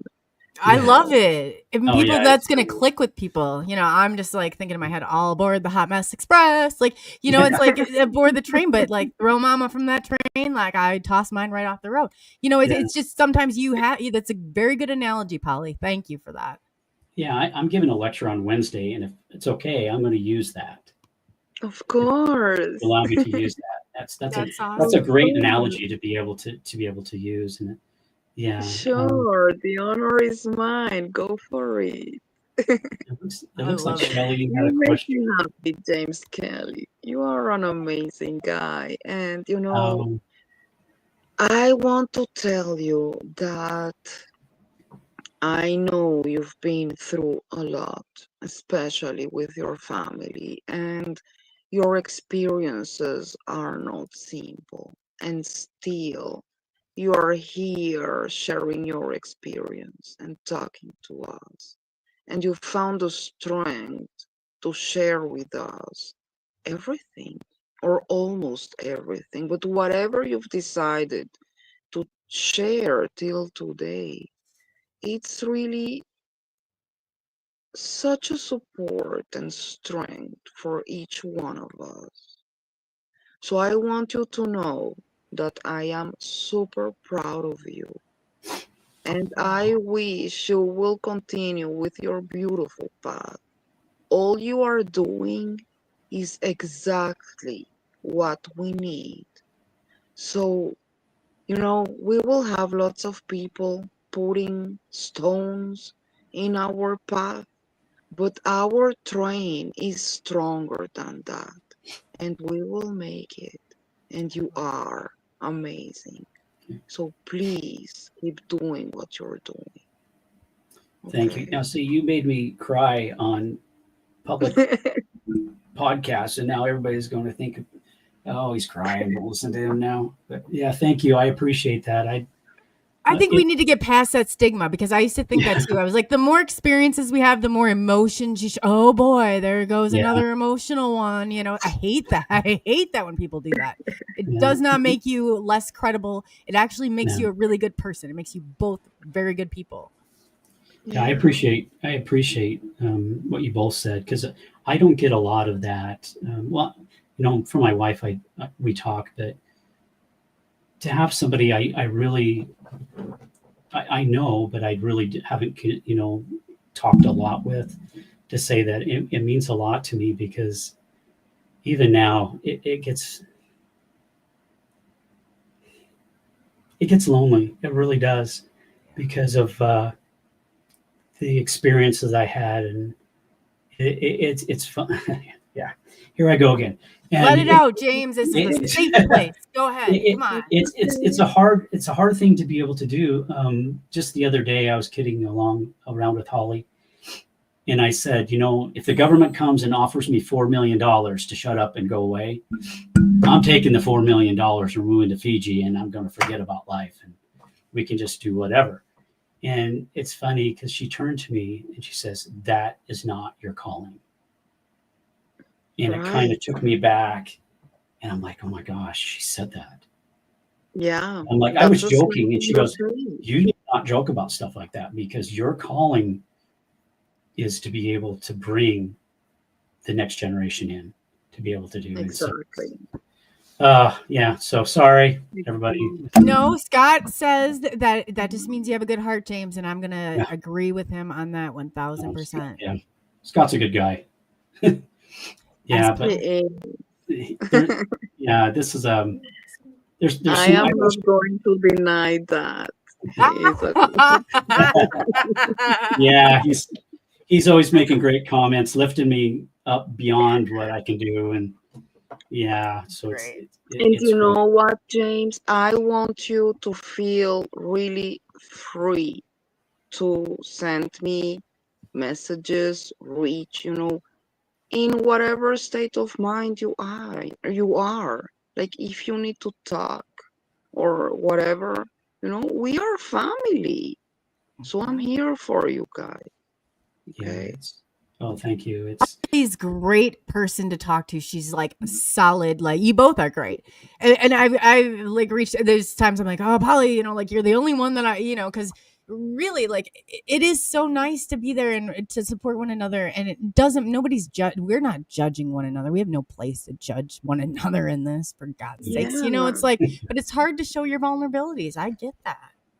Yeah, it's kind of strange, because 2 nights ago, I have a fire pit, and I have a beautiful backyard.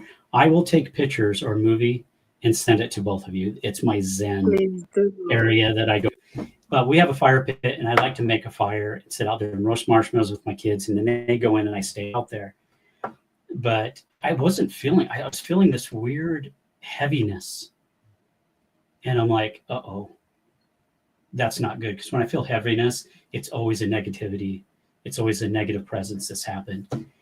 And during that time, the fire was going, and I noticed the fire started doing this. So it wasn't burning straight up, it was burning to the side. And I'm like, what's happening? And I looked up, and there was a big black nothing above me. There was no stars. You could see the black circle, but there was nothing there. There was just this little white pinprick of light. And I'm like, oh, dang it. No, you have no right to take me. And I started into my little thing. And I wasn't going to experience that tonight. And then all of a sudden I started getting a download. We're not here to hurt you. And I could just see them in my mind, and they were talking with me, and we were experiencing with each other. It's called a transference. So they were reading my mind, and I was reading their minds. And then it stopped, and I looked at the clock, and it was 4 a.m, and I was laying on the grass. I'm like, oh, I need to go to bed. So I got up, went to bed, but the next morning I went out, and I'm like, I need to see if something happened out there. So I have plants around my fire pit. All of the plants were half dead. Half was living in the pots. Half of it was completely dead, almost like it was burnt. And then in the middle by the fire pit, there was 4 dead robins. Ooh. And I'm like, so I started taking pictures of all of this as an experience. And I really think that what had happened, it was the craft was there, it was downloading, but whatever was from the craft had actually caused the plants to die or do whatever. And so it's funny. So I took the pictures and I'm like, hey, I was showing them to my neighbors. I'm like, this is weird because you could see the plants and it was in a perfect circle where they were dead on. You could actually put a circle down on the fire pit and you could tell exactly where it was. I was showing everybody because I was so excited. I said, look at this. This is crazy. And now my phone, it's not there. All the pictures, the video I took, it's all erased on my phone. It's not there. Today, I was showing Holly, I'm like, look at this. And I showed her my phone and it was scrolling in and out of pictures. It was erasing things. It was going into doc. It was calling people that I haven't called in years that are still It's insane. I had mine the other day and it was like a screen record, but it would have had to like squeeze the screen. It was literally typing my name. My aunt was like, what are you doing? Like it was like a hashtag. I don't know where the hell it was going to. That's crazy. It's crazy. Yeah, I don't know. But Monday I'm going to go get a new phone. So I'll give everybody my new phone number and everything. And so it was just, I'm having this, the more I speak to people and the more the truth is out there that we are not alone, the more backlash that I'm having. Yeah. But I'm not stepping away. And so it just, they can do what they want. Unfortunately, maybe I shouldn't say this. I will. I've had a friend who I trusted with everything. I've told him secrets, everything, and he has unfortunately turned on me now. And not the same big bad wolf, was it? No. Okay. No, it's not that. But and then it's funny because now he's on YouTube sharing my experiences as his. And I know he's not an experiencer, but he's everything in my book. It's almost like he's mimicking me now on these podcasts. Oh, I've had that too. It drives me insane. Yes, they do that. So it's kind of crazy. But sorry, I got off on a tangent. No, that people need to hear this because I've had it happen. You've had it happen, Polly. Have you ever had people? I mean, it gets weird, very weird. There is someone in the community that we all know, and that someone else's was taking her experiences as hers. Mm-hmm. So this is like, what the hell? And these people are moving thousands of people inside the pages, taking others' experience as their own experience. Like, I don't understand why they have to do this. I had Teresa Tyndall, and if anybody knows who she is, but I'm telling you, it's crazy. I just don't understand why they have to do that. I don't get it. Why?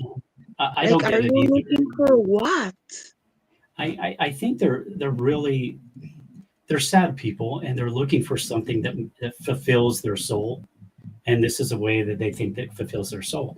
I'm telling you what, if I could just give them my experience and said, hey, you want them? Take them. And I don't want them anymore. We're going to Disney. Good luck to you. Yeah. May God bless you by the morning. You tell me how you're going to deal with that now. You go have a look. How you tell the hot mess when they're shoving probes inside your thighs and your brain and all kinds of stuff. But it's so what weird. Do you do? It's sad. Even if you think about it, like, what are you looking like for? What attention? Like fame? I am not looking for fame by sharing my experience. Yeah. I wasn't looking for this.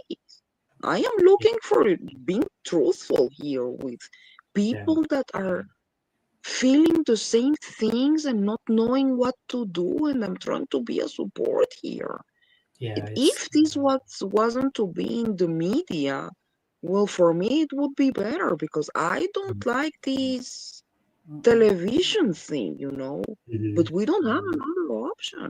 I am Yeah. not looking for fame. So No, what and if do we you were really looking do? for that, we'd have 1,000 better options than this. You know what I mean? That Well, we're like, Oh yeah. exactly. Yeah.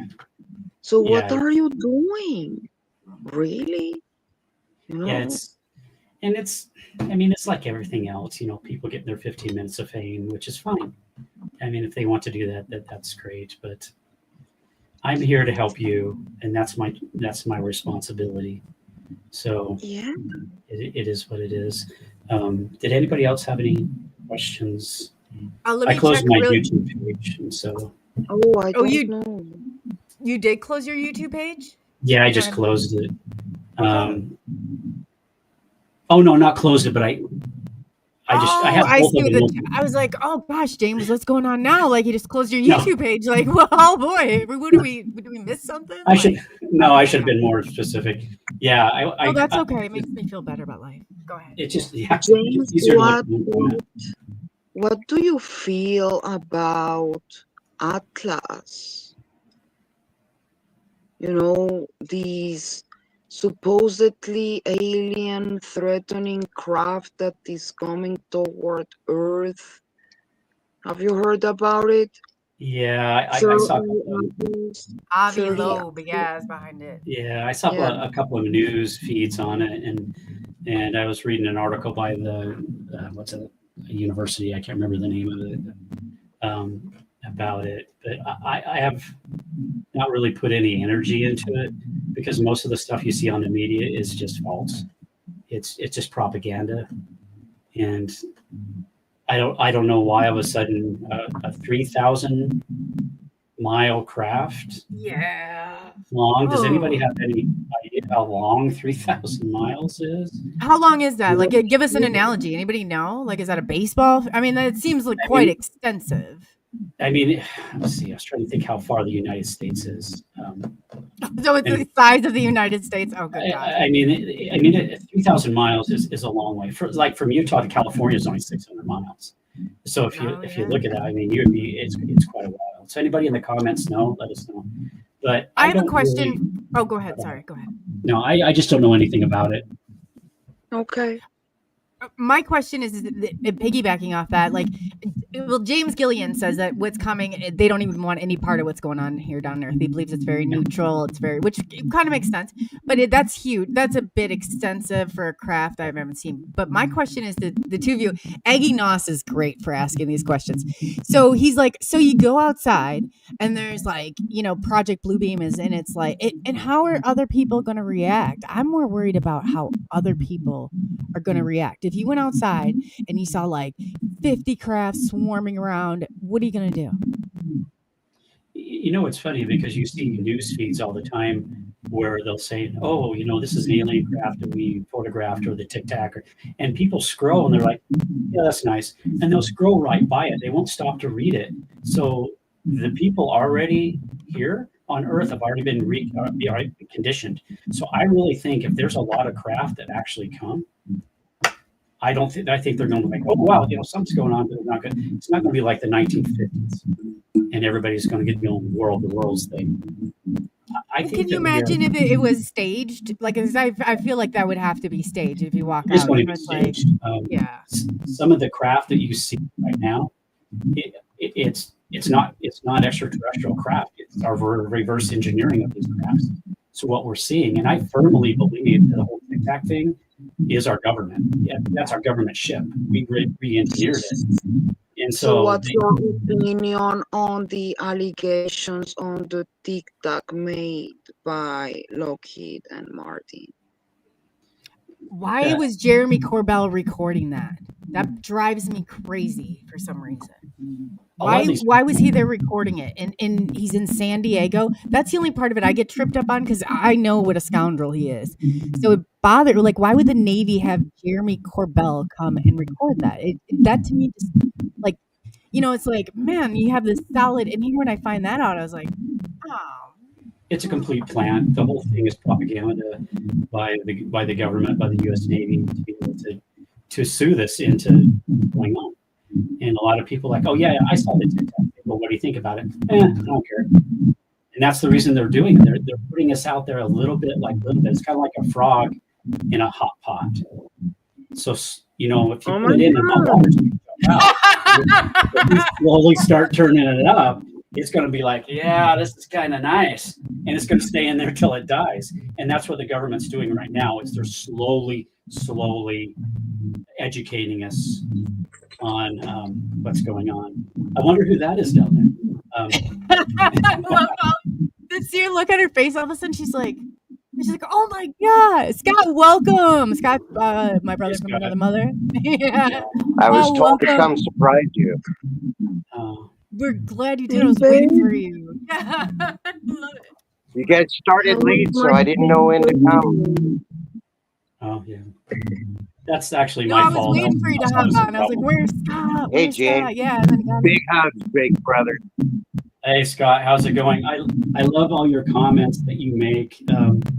There was one that I was talking to my wife about where this guy was talking about something, I can't remember. We don't know what to do. And we'll ask James, he'll tell you what's going on. And I'm like, wow, he really thinks I know what's going on. But yeah, it's I was talking to some guy. Has anybody heard? Maybe nobody's heard about this. It's called Operation Black Veil. Has anybody heard about this? I'm getting a little interference. I'm messing with this. Yeah, I can. No. Black what? Operation Black Veil. It's because I should talk about this. What if you go ahead and talk about it? We like What stuff we was should that talk about? You're free to talk about it. Yeah. Yeah, it deals with the dark side of the moon and what's really going on with the dark side of the moon, and space military. And I really shouldn't talk about it because I'm going to get somebody knocking on my door. You're talking about the Nazi starship. Scott will say it. Yeah, he's like me. He'll blurt it right out. Yeah, so it's like, you know, it's going on, and I was actually educated on it and what's going on, but due to what happens, I really can't say much other than there's more going on the dark side of the moon than the government's letting you know. And you're going to find out about it real quick. You know, I think James knows all about it. I got to give him a phone chat. Well, that makes a lot of sense. No telescope on Earth can see the dark side. That's convenient now, isn't it? Yeah, it is. And every probe and why is is it you take a picture? Yeah, it's always the same side. Yeah, and every probe or anything the Russians, the United States have sent over, it seems miraculously. There's no pictures or sky. I mean, NASA's not stupid. They can live on Mars. They definitely can. Oh, China just sent a rover over there. Yeah. And I wonder how many days until it. Yeah. So anyway, I love everybody, but I really can't. I wonder if they got it back. Somebody has it. So Jamie, you gotta tell us beforehand, and Scott will come on and we'll just clear the air. If there's that word, I love it. All right, Scott, you tell them what I want to tell them, but but anyway, hopefully that's going to be going out. I'd like to do more podcasts about stuff like this with James, but it's every time I talk about the space program and what's going on, I get visitors or I get threatening phone calls. Or oh yeah, I don't want my brakes cut and things like that. Yeah, I think we're all stable. So if anything happens, we did not do. We don't need brakes. We did. Yeah, no. Yeah. So if you don't see me anymore, you guys know, truth's out there. Oh my God, no, God forbid. Come and get you. Yeah. So we have I'm here to get on the train. Yes, the Hot Mess Express. Except for you would have the love train. My train for sure. Yeah. So, We noticed how your face Avi is Lowe lit up was when you saw saying one that another. 31 Atlas has a very strange approach. Yeah, I don't know what It's he's doing. coming in on a 5-degree angle from the center of the galaxy. And like if we wanted to launch a probe to meet 31 Atlas, it's going retrograde. So we're flying away from it. So instead of like slingshotting a craft towards it, we it would be like throwing a tennis ball backwards out of your car window at 50 miles an hour. It'll sit there. So it's very difficult to send anything to it. Oh wow.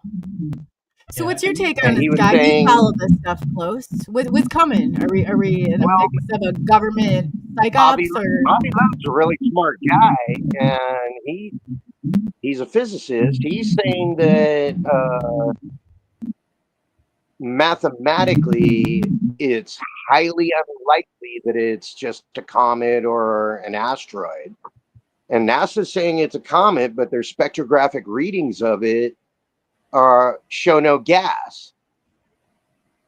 And it should be shrouded in gas. Yeah, if it's a comet, it should be shrouded in So gas. And what it's right, interesting the spectrometer should pick that up real easy, and it's not there. And why So won't the web cover story why for won't NASA is not really adding up? Yeah, because I've been curious about this. Maybe is why won't NASA release pictures from the Webb telescope? They have them. if they do have them? I don't know.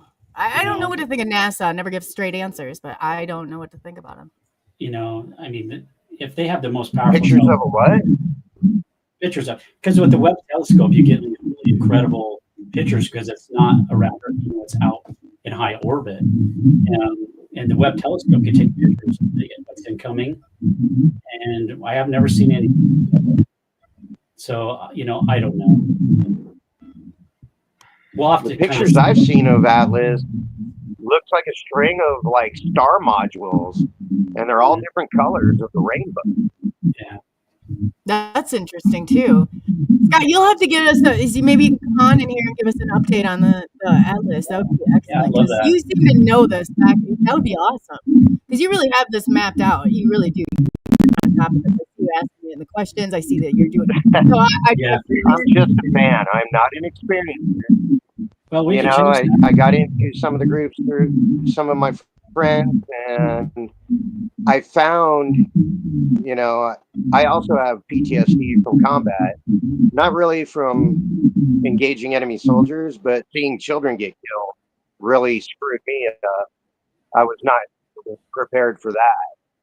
But when I got into the UFO and paranormal communities and into the chat, I was immediately attracted by everybody saying hi to me and seeing my name up on the chat screen, especially with people like Tim Mothman. I just started copying him and saying hi to everybody like I was sitting at a bar and swiveling around on my bar stool and saying hi to everybody that walked through the bar door.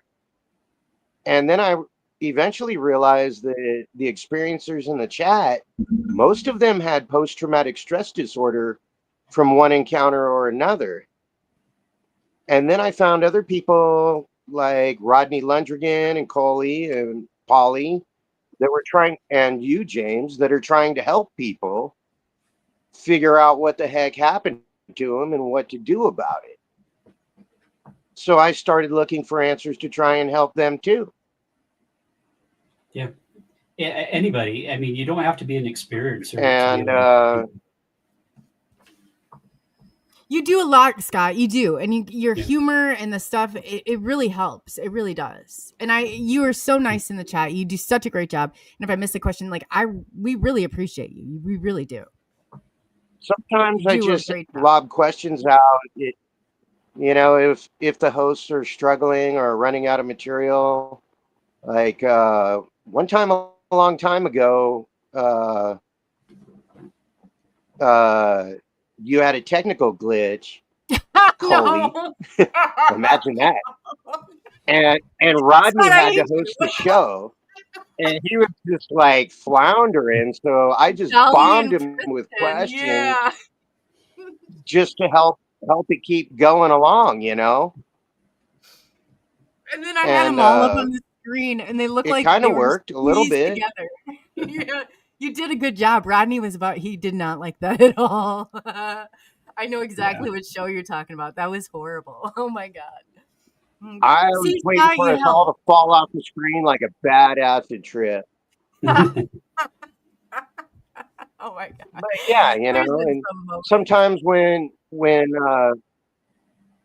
I've been helping Poly research, you know, and we came up with theories. You know, I used to have a theory that, you know, I was proceeding under the premise, what are the aliens after us for? Why are they experimenting? Why are they doing hybrids? And I figured, well, they're after the Anunnaki DNA and our DNA. And they're looking at that and they're trying to ascend up to the next level, which makes sense.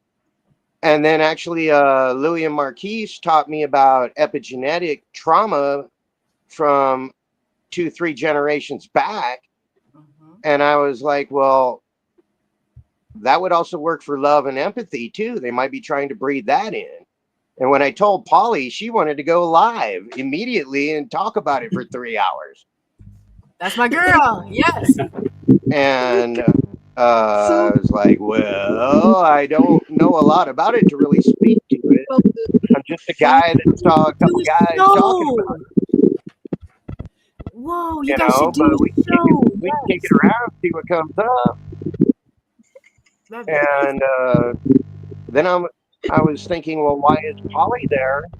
If they're epigenetically breeding in trauma, love, empathy, then they need Polly there to activate it. You said and that in the show them chat what it earlier. Yeah. looks like, feels like. Just because it was bred in doesn't mean they experienced it. That's so true, Scott. We need you. Yeah, I was saying that in the chat earlier, but it doesn't really come through. And trying to just ask one quick, respectful question. I put it up there, and then I was trying to make sense And out you of know, we myself, were and I was talking like, about your friend Jennifer asked if women were in charge with the wars then, and I heard you, James, say, yeah, that they would. But I've often, as a veteran, had a theory, like I could take over the Middle East in 12 months. And you know how you do that? You train the women. Because I was thinking the like, same let's say, thing, for Scott. Afghanistan, for example, it doesn't matter who the government is, the Taliban or somebody else. The men still have the rights, but the women do not. The women are the only ones that have something to fight for. The women are the only ones that have to fight for freedom. You train the women, they will fight and they will win. And that goes for a lot of places. I think I could do it too. Yeah. The YPG in Syria is a female unit of Kurds. And the Muslim terrorist groups are scared to death of them because they don't go to paradise if they're killed by a woman. Wow. Yeah, I think we got to. So I'm always telling Polly, tell the news to tell them that the women got them. They'll believe that. But it is true. They're scared of the women. Well, Coley's so I'm scared of them too. You got to just send her over and take care of business. Scott's a lot like me like that. I mean, I was like, clear out of a room, no problem. But yeah, I'm with you on that. Women are, I don't know about anybody else, their experience with Polly's women. Got nothing to do with it, but if she was in charge, it would be over. I'll tell you that. She is a strong, powerful woman. That woman is. I've seen her with nerves of steel, and I don't know how she does it, but she's so powerful. Just getting 5 times before you hit the ground. Yes. So how long has this love affair been going on?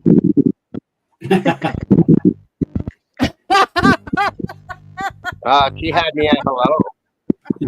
I know she did. I've watched this all in the making. I was wondering if it would ever happen, and I'm so excited that it did. So, yeah. No. We look forward to the wedding. Yeah, I'll be going. Natural, I guess. We've been friends. Yeah, we were talking about that. We're not there yet. We haven't set a date. Well, not yet. I gotta get a ring on her finger before we announce the date. I got some ideas, Scott. I got some COLEY, ideas. we're about 50% sure that we're going to have you go online and get ordained and marry us. I would love that. Yes. No, I'm all about we can it. do that. That would make my I'm leaning entire towards Klingon way, Aquarius. Both Oh, of I got you. some great but ideas. I don't Yeah, know. we can work with all this. This is great. This is a great beginning. Yeah. And party of the lifetime. Oh yeah, this is gonna be wonderful. I'm all in. Absolutely. All I'm in. encouraging Polly to write a book about her experiences. You should. She should. I told her that there's transcripts of all her interviews, so the book is already written. She just needs to convert the interviews to text and then edit it. That's a good But idea. she still needs a little help doing that. And I don't really know how to do it if I'm not there with a computer and a printer and all that. Well, you're welcome to the audio here. I can hand that over to the both of you if you want it. That's no big deal at all. Use whatever you want of this. Dad told me he was so Well, it's her happy. decision.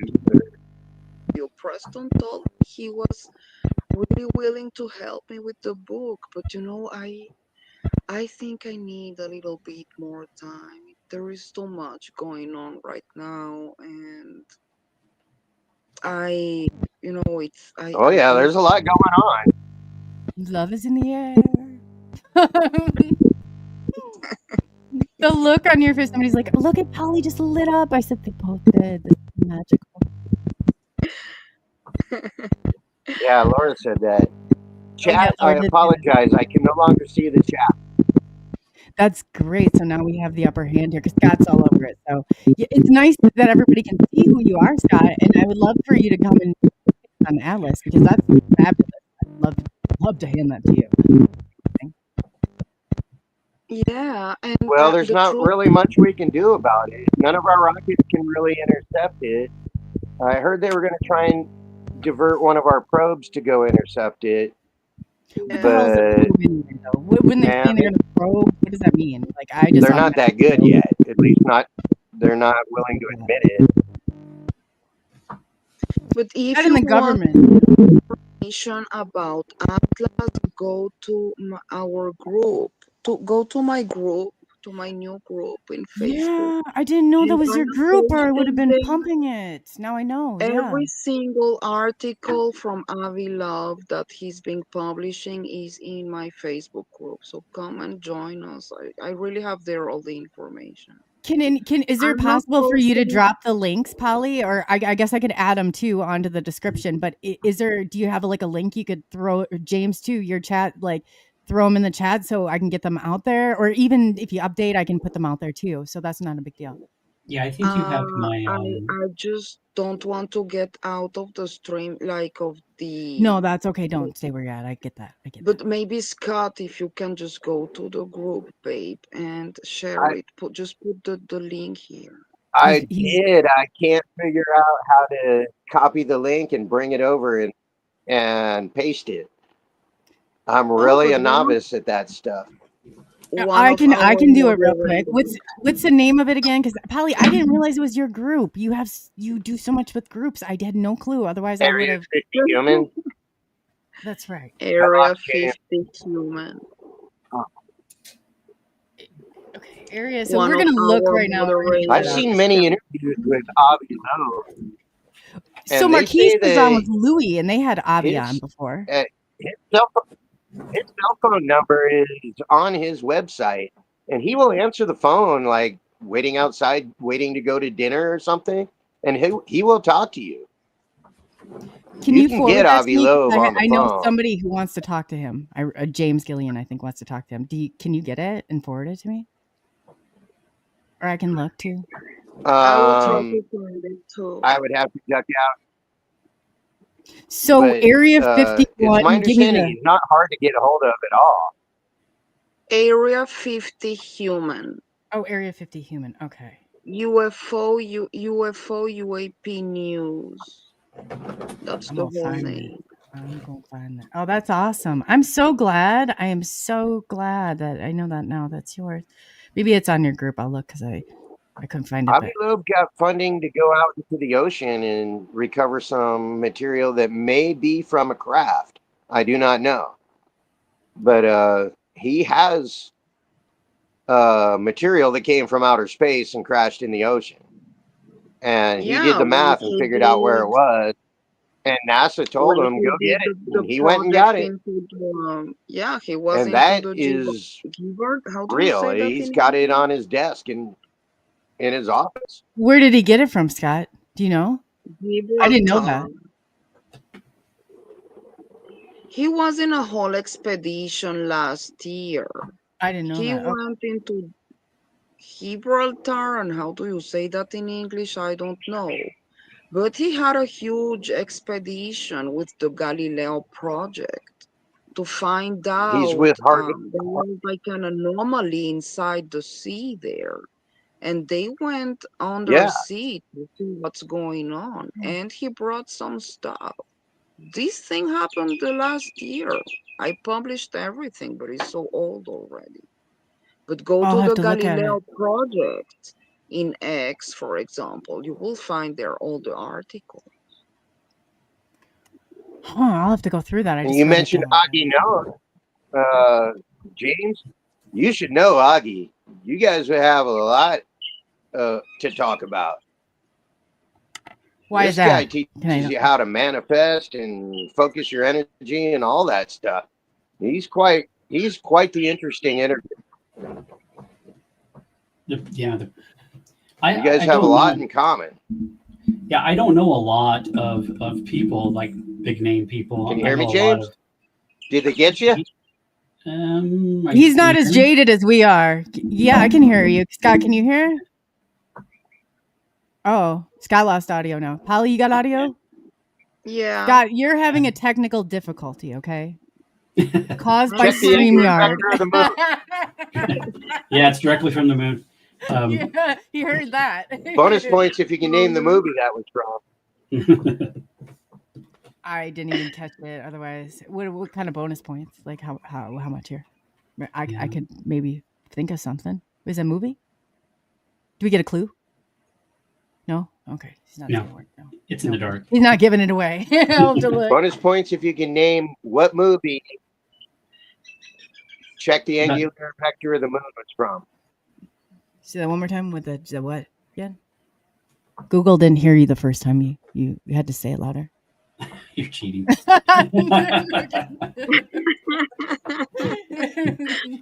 It was from the movie Flash Gordon. Oh wow, that's Queen, old. Princes of the Universe soundtrack. I was gonna say that. That was my next guest. Yeah, you took it right out the words right out of my mouth. Would I win? No, nothing.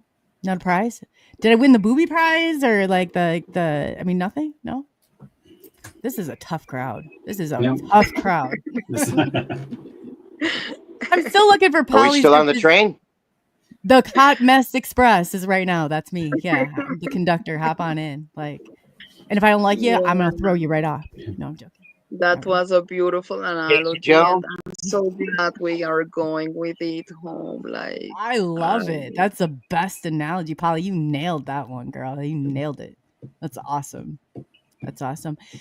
So yeah, so I guess in closing, does anybody have anything else other than the wedding date? And we got to get planning, Scott. We got to get planning.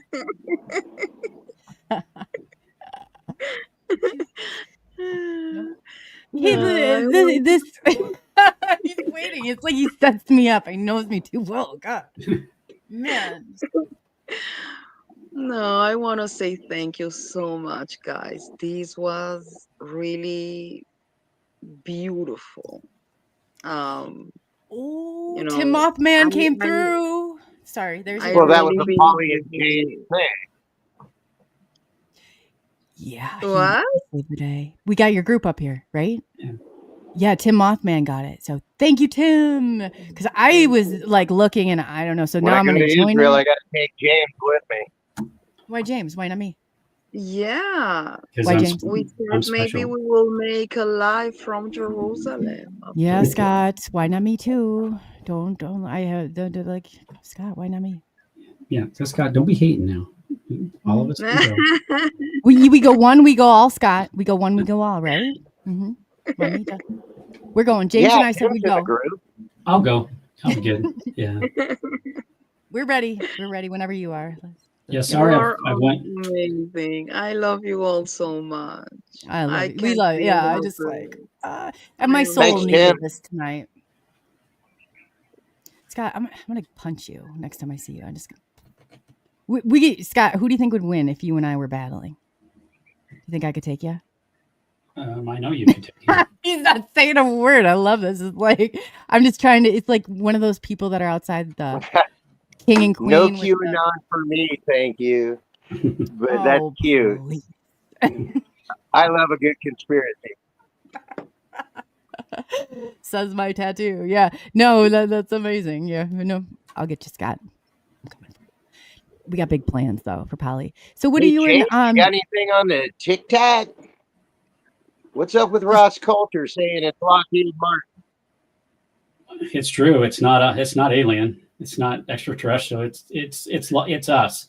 I can't say definitely it's Lockheed Martin, but I would lean towards that because all the triangle craft that you're actually seeing in the last 6-7 months is all from them. It's the new fighters, and so. Why the hell is Jeremy Corbell out there with a camera recording it? That's all I want to know. That's interesting now, isn't it? Yeah, it is. But psionically controlled. Yeah. You're going to see more. Yeah, you're going to see more. What? What is that, Scott? Psionically controlled? Telepathically controlled? I couldn't answer to that, and I won't answer to that because I don't want I'm getting a new phone, and I'd like my phone to be where it is. I hate that. Yeah. I've learned the hard way. Blow up. It's the screen shattered over a document. And I was like, fuck the government. Oops. Sorry. Well, shoot, I'm in Missouri, man. Good luck coming after me. I'm in the middle of the border. I'm surrounded by a pack of dogs. That's good, Scott. We're going to need that. But what were you and James going to go to Israel for without me? Lots of guns. Well, he's going to go. I'll take it. We have all. James is going to bring me along, Scott. You don't want to see? He heard that, didn't he? I said, what were you going to do in Israel without me? Like, you guys would all go and have fun while I sat here and watched, like, I mean, that's cruel. So it's a day. We will. Well, we're fighting over where to get married. I mean, I'm like for Las Vegas, and she wants to go to Cyprus. And I don't, Cyprus could be cool.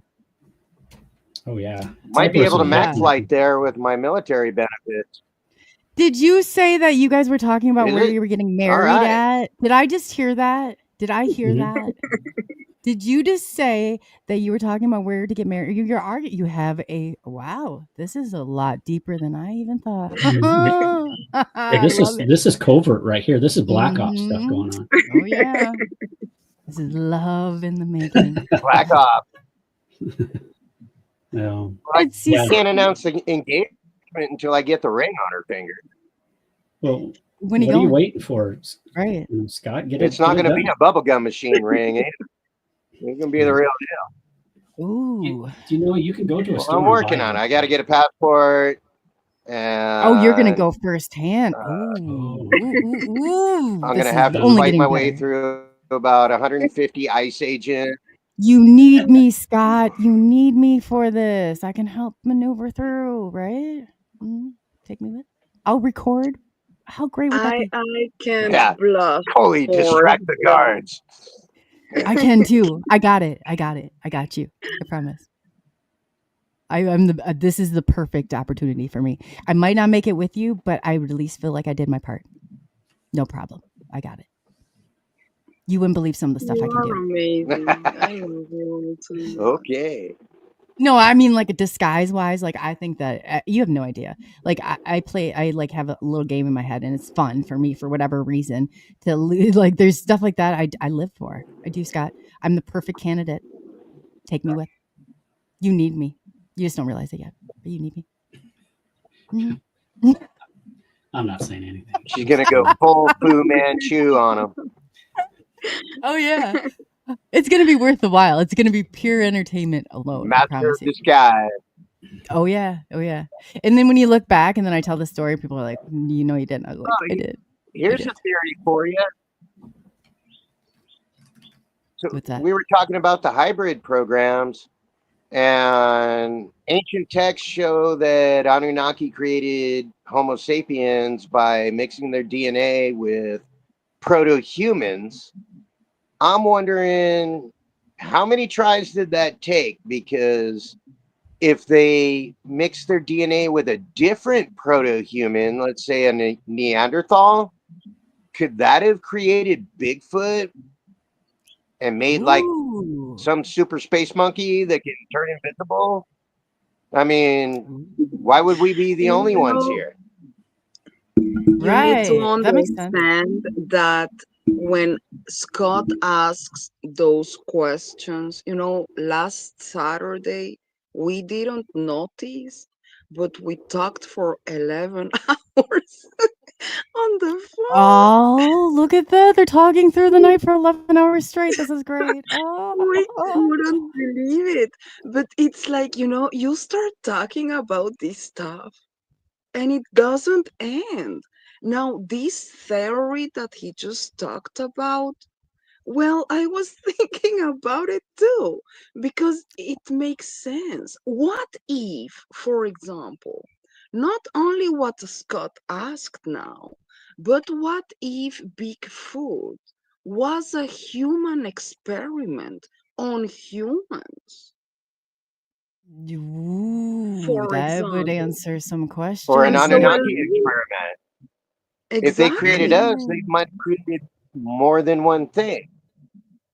Yeah. Oh, they probably did. So when was the first? Does anybody know when the first Bigfoot or they get Sasquatch or whatever the hell it is? When that first one came about? Was it like, I should look this up.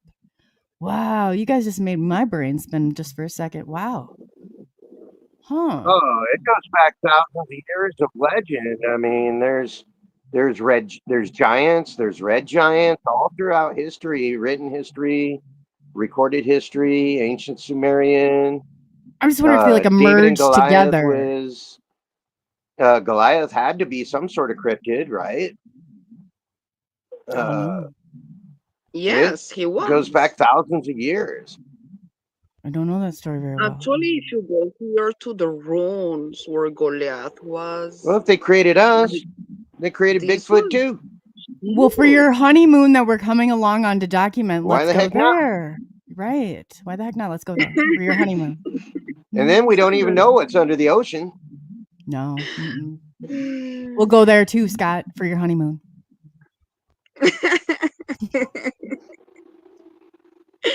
Is there a date set yet? Oh, this is going to be great. So something interesting, Scott, to think about is, the Anunnaki weren't the only ones that actually created life here.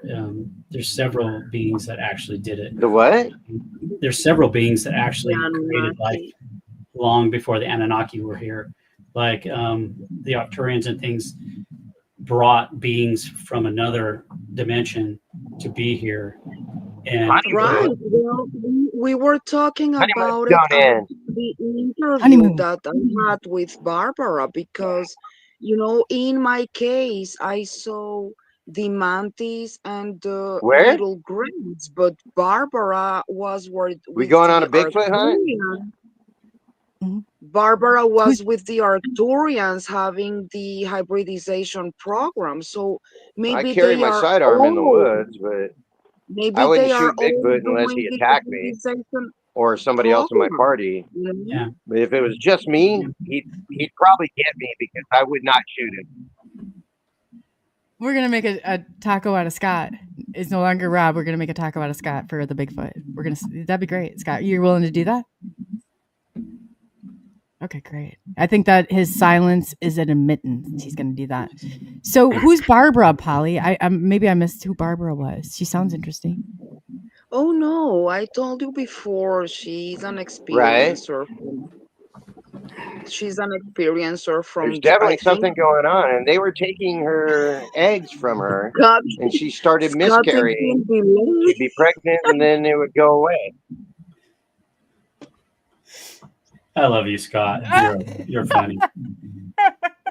I think you have a delay because you're not even with our conversation. Scott He's is messing in with the us, I delay think. of his life. Barbara Eberhard. See, he's always Yeah. listening. He has a memory of an elephant, and I'm not joking. I'm trying to use the internet for a podcast. Done. Can you shut that down for a second? Who we got in the He's background, in Scott? the- Who's behind You're you? eating up all the data and I can't podcast. I'm on a podcast. Can you Really? give me a minute? Who do we got there? Polly, do you know? I have a house Uh, guest and he's watching dog? TV and it's eating up my internet. I asked him to shut it down to see if it improved. Oh, who do we get? Is that Is better? it a family Yeah, member? That's better. No, I think I think you're messing It with is us, better? aren't you, Scott? Yeah. yeah, that's better. You were in delays. You were talking and you were It is responding better. like from half an hour ago. Be better. Oh, Scott. You're the Well, I best. apologize for that. No, don't apologize. I love it. You're fine. No, That you're the was best, Jay. funny. And you're the elder, so you got me by 2 thank you. years. Oh, great. Yeah, we'll have to have a party when I turn 60. Plus 100 years in the military. Ugh, Oh, yeah. what do you with Lordy? I just look turned who's 57 in 60? July. 57? I feel better. Thank you, Scott, for saying that. Yeah. I'm still in the 40s. Me Yeah, I thought- too. I know. We're the youngins, Polly. Whoever thought that? I mean, this is excellent. I feel better about Well, life I feel like already. I'm in my 20s. It's not I'm about not going to walk past a video arcade. Oh, the arcades. I love those places. Do They they even need have stuff arcades like anymore? that. Yeah, Dave and Buster's. No. Dave and Buster's, they're not the same. They don't, I mean, they give you crappy toys, and the arcades didn't give you anything for playing the pinball machines. I mean, they're not the same, Scott. Yeah. Skee I ball. didn't get, I love it. Yes, that's my game. Let's do that on when we go to Israel, okay? Polly, you got a place over there we can go have kid? Because I think we could whip them. I totally think we can whip their butt on this. I got it. Oh, She's you're got you. welcome. We will make a huge I had to plan say and hi to do Polly's mother today. Ooh, we met the mother-in-law soon to be. Oh, this is excellent. What'd she say? Did she approve? Or did she say, toss them back, go fish? He What talked did Mom today think? with my mother and my sister, In the and sister. yeah, Oh, this is not exciting. Scott. Well, it's not new because they've heard about Scott like for years. Scott is not new in my family. Mm-mm. So But Scott did they has know been that this was family. brewing? Mm-mm. You bring He's out a been softer family. side as Scott. You really do. Scott has softened a little, which is excellent. Look at that. I don't speak Hebrew, but her mother's Colombian, so I said, "Como está?" No, you didn't. Did you? Did she speak Spanish? We'll figure Well, it we out. are from Colombia, No, so we she speak doesn't even Spanish. speak. Oh, never mind, Scott. That was really smart. I take that back. I wasn't thinking. You're right. That was good. That was good. The problem is that my mother don't speak English, so we need to translate all the time. And she doesn't speak Hebrew. She only speaks Spanish. I So would we have need to some great translate. Yeah. Scott just said that you should wear a different. Yeah, no, you could have so much fun with that. I can translate. So You guys, I Scott, love the idea. yes. I don't know what I will say. I don't know what I will say, Did But Mom it was give the like, approval, Polly? Did she say Scott's like good material, or did she say? oh, he's got the committee approval. Everything is good. He's softening just Now I committee. need to see if I will Jewish pass this Colombian committee. committee. Yeah, the Colombian community, are they? Or is there still out? They seem to love you, Scott. They seem to love you. But if I translated, they would love you even more. No, I won him over with coconut rice, actually. I was telling him I'm going to figure out how to cook it, the traditional Colombian dish. Oh, And they were talking about it, and I sent selfie with a can of Oh, he's killing it. coconut milk, and she showed her mother, and she's like, "He's going to make the rice." Oh boy, he's winning him over. And that did it. One- That did it right bet. there. Then I I'm think that's what. impressed. I was on the train. Yeah. What's the train called? What's your train called? You gotta have a name. Mine's a Hot Mess Express. What's everybody's train called? And then we can there. But yeah, seriously, this is a beautiful love story in the making, Scott. And I'm seeing a whole different side of you, which is just crazy all on its own. So I don't know what to think of this yet. I'm just a fan, but Dude, I'm just a you told me to fan. come in and surprise the I'm host. glad you did. Yeah. No, we always love catching up with your family. What are you But talking you started about? late, and I didn't know what to do. No, I'm glad you I came didn't on know 'cause how I was much time looking. there was.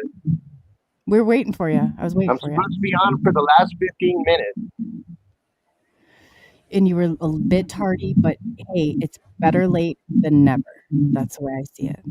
Last time you did that to me, I was drunk in the yard and That was hilarious. doing nonsense No, you're funny when with you do you that. and Rodney and Polly, Yeah.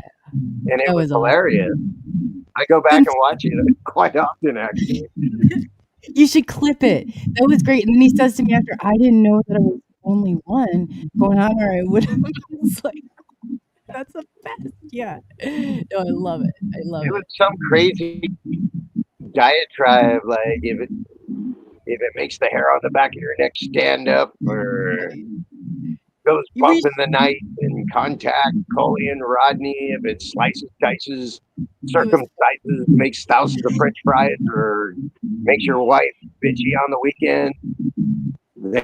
And get a hold of Rodney and Coley at SNX Radio. You know? So funny. It was so funny. I about died. Oh It was my hilarious.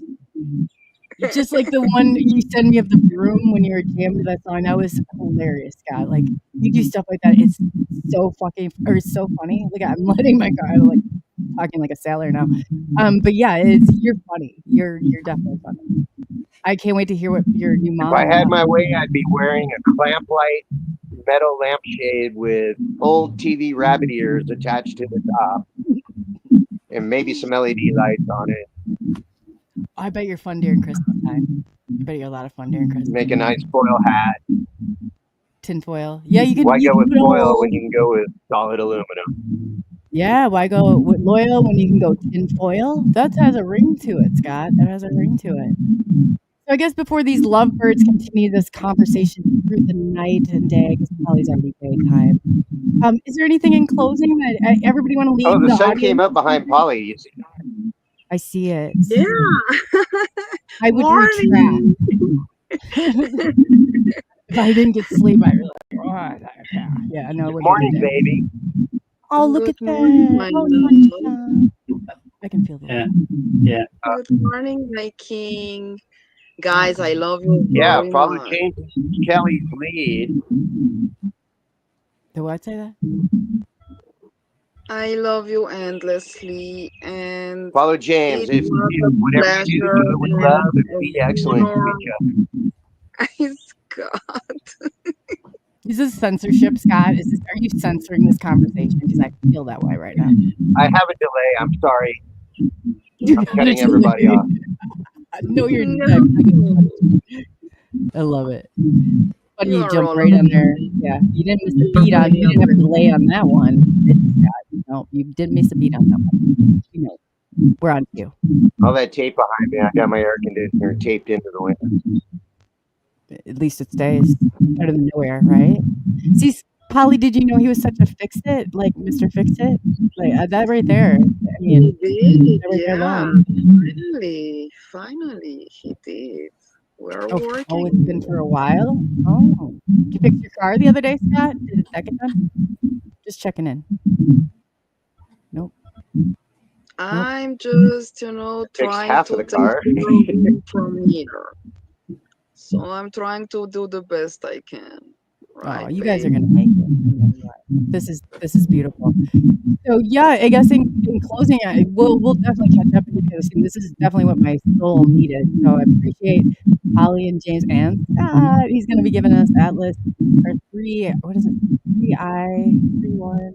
I can't even think right now. My brain. But we're trying to check in with you, Scott, for have you give us some updates on that Atlas. So keep that research coming. Keep the Yeah. wedding plans moving along. Okay, And that's what I let's do anyway. plan. No, I know. But we're gonna plan a trip very soon because you need me, right, Scott? You need me? I think so. We'll take his silence as permission. Yeah.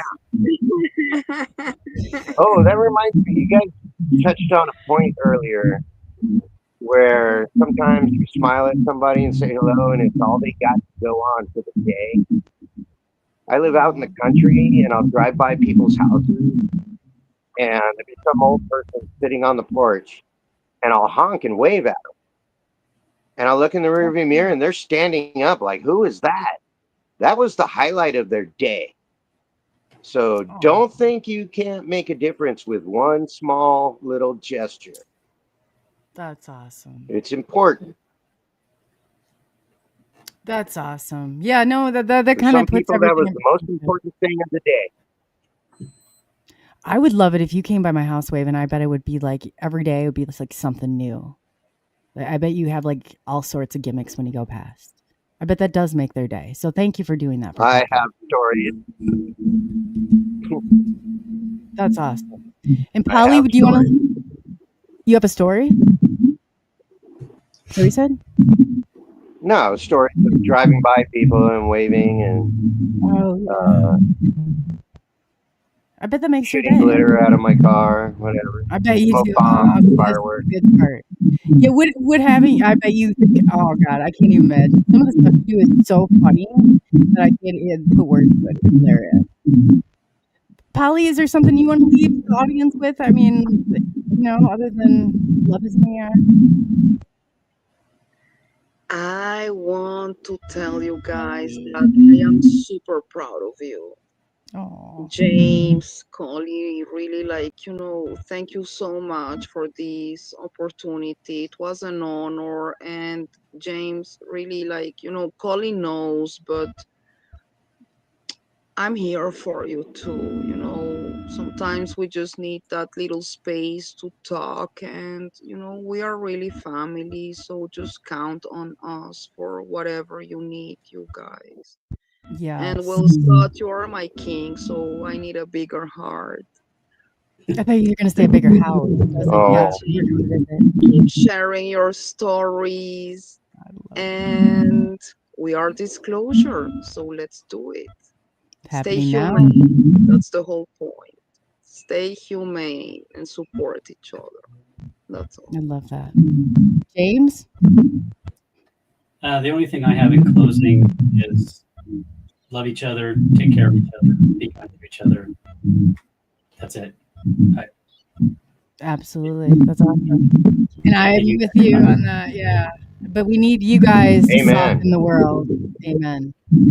So, in closing, thank you for taking the journey into the unknown. At Snx Radio, we got Scott Rosin, right below, Polly Rotterman right there, and Polly is amazing. So, Scott, and next week, the lovely James COLEY. So, if you guys have anything, yes, thank you. Thank you guys.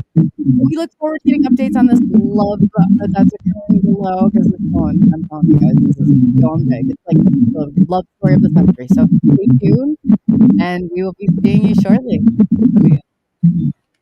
Love it.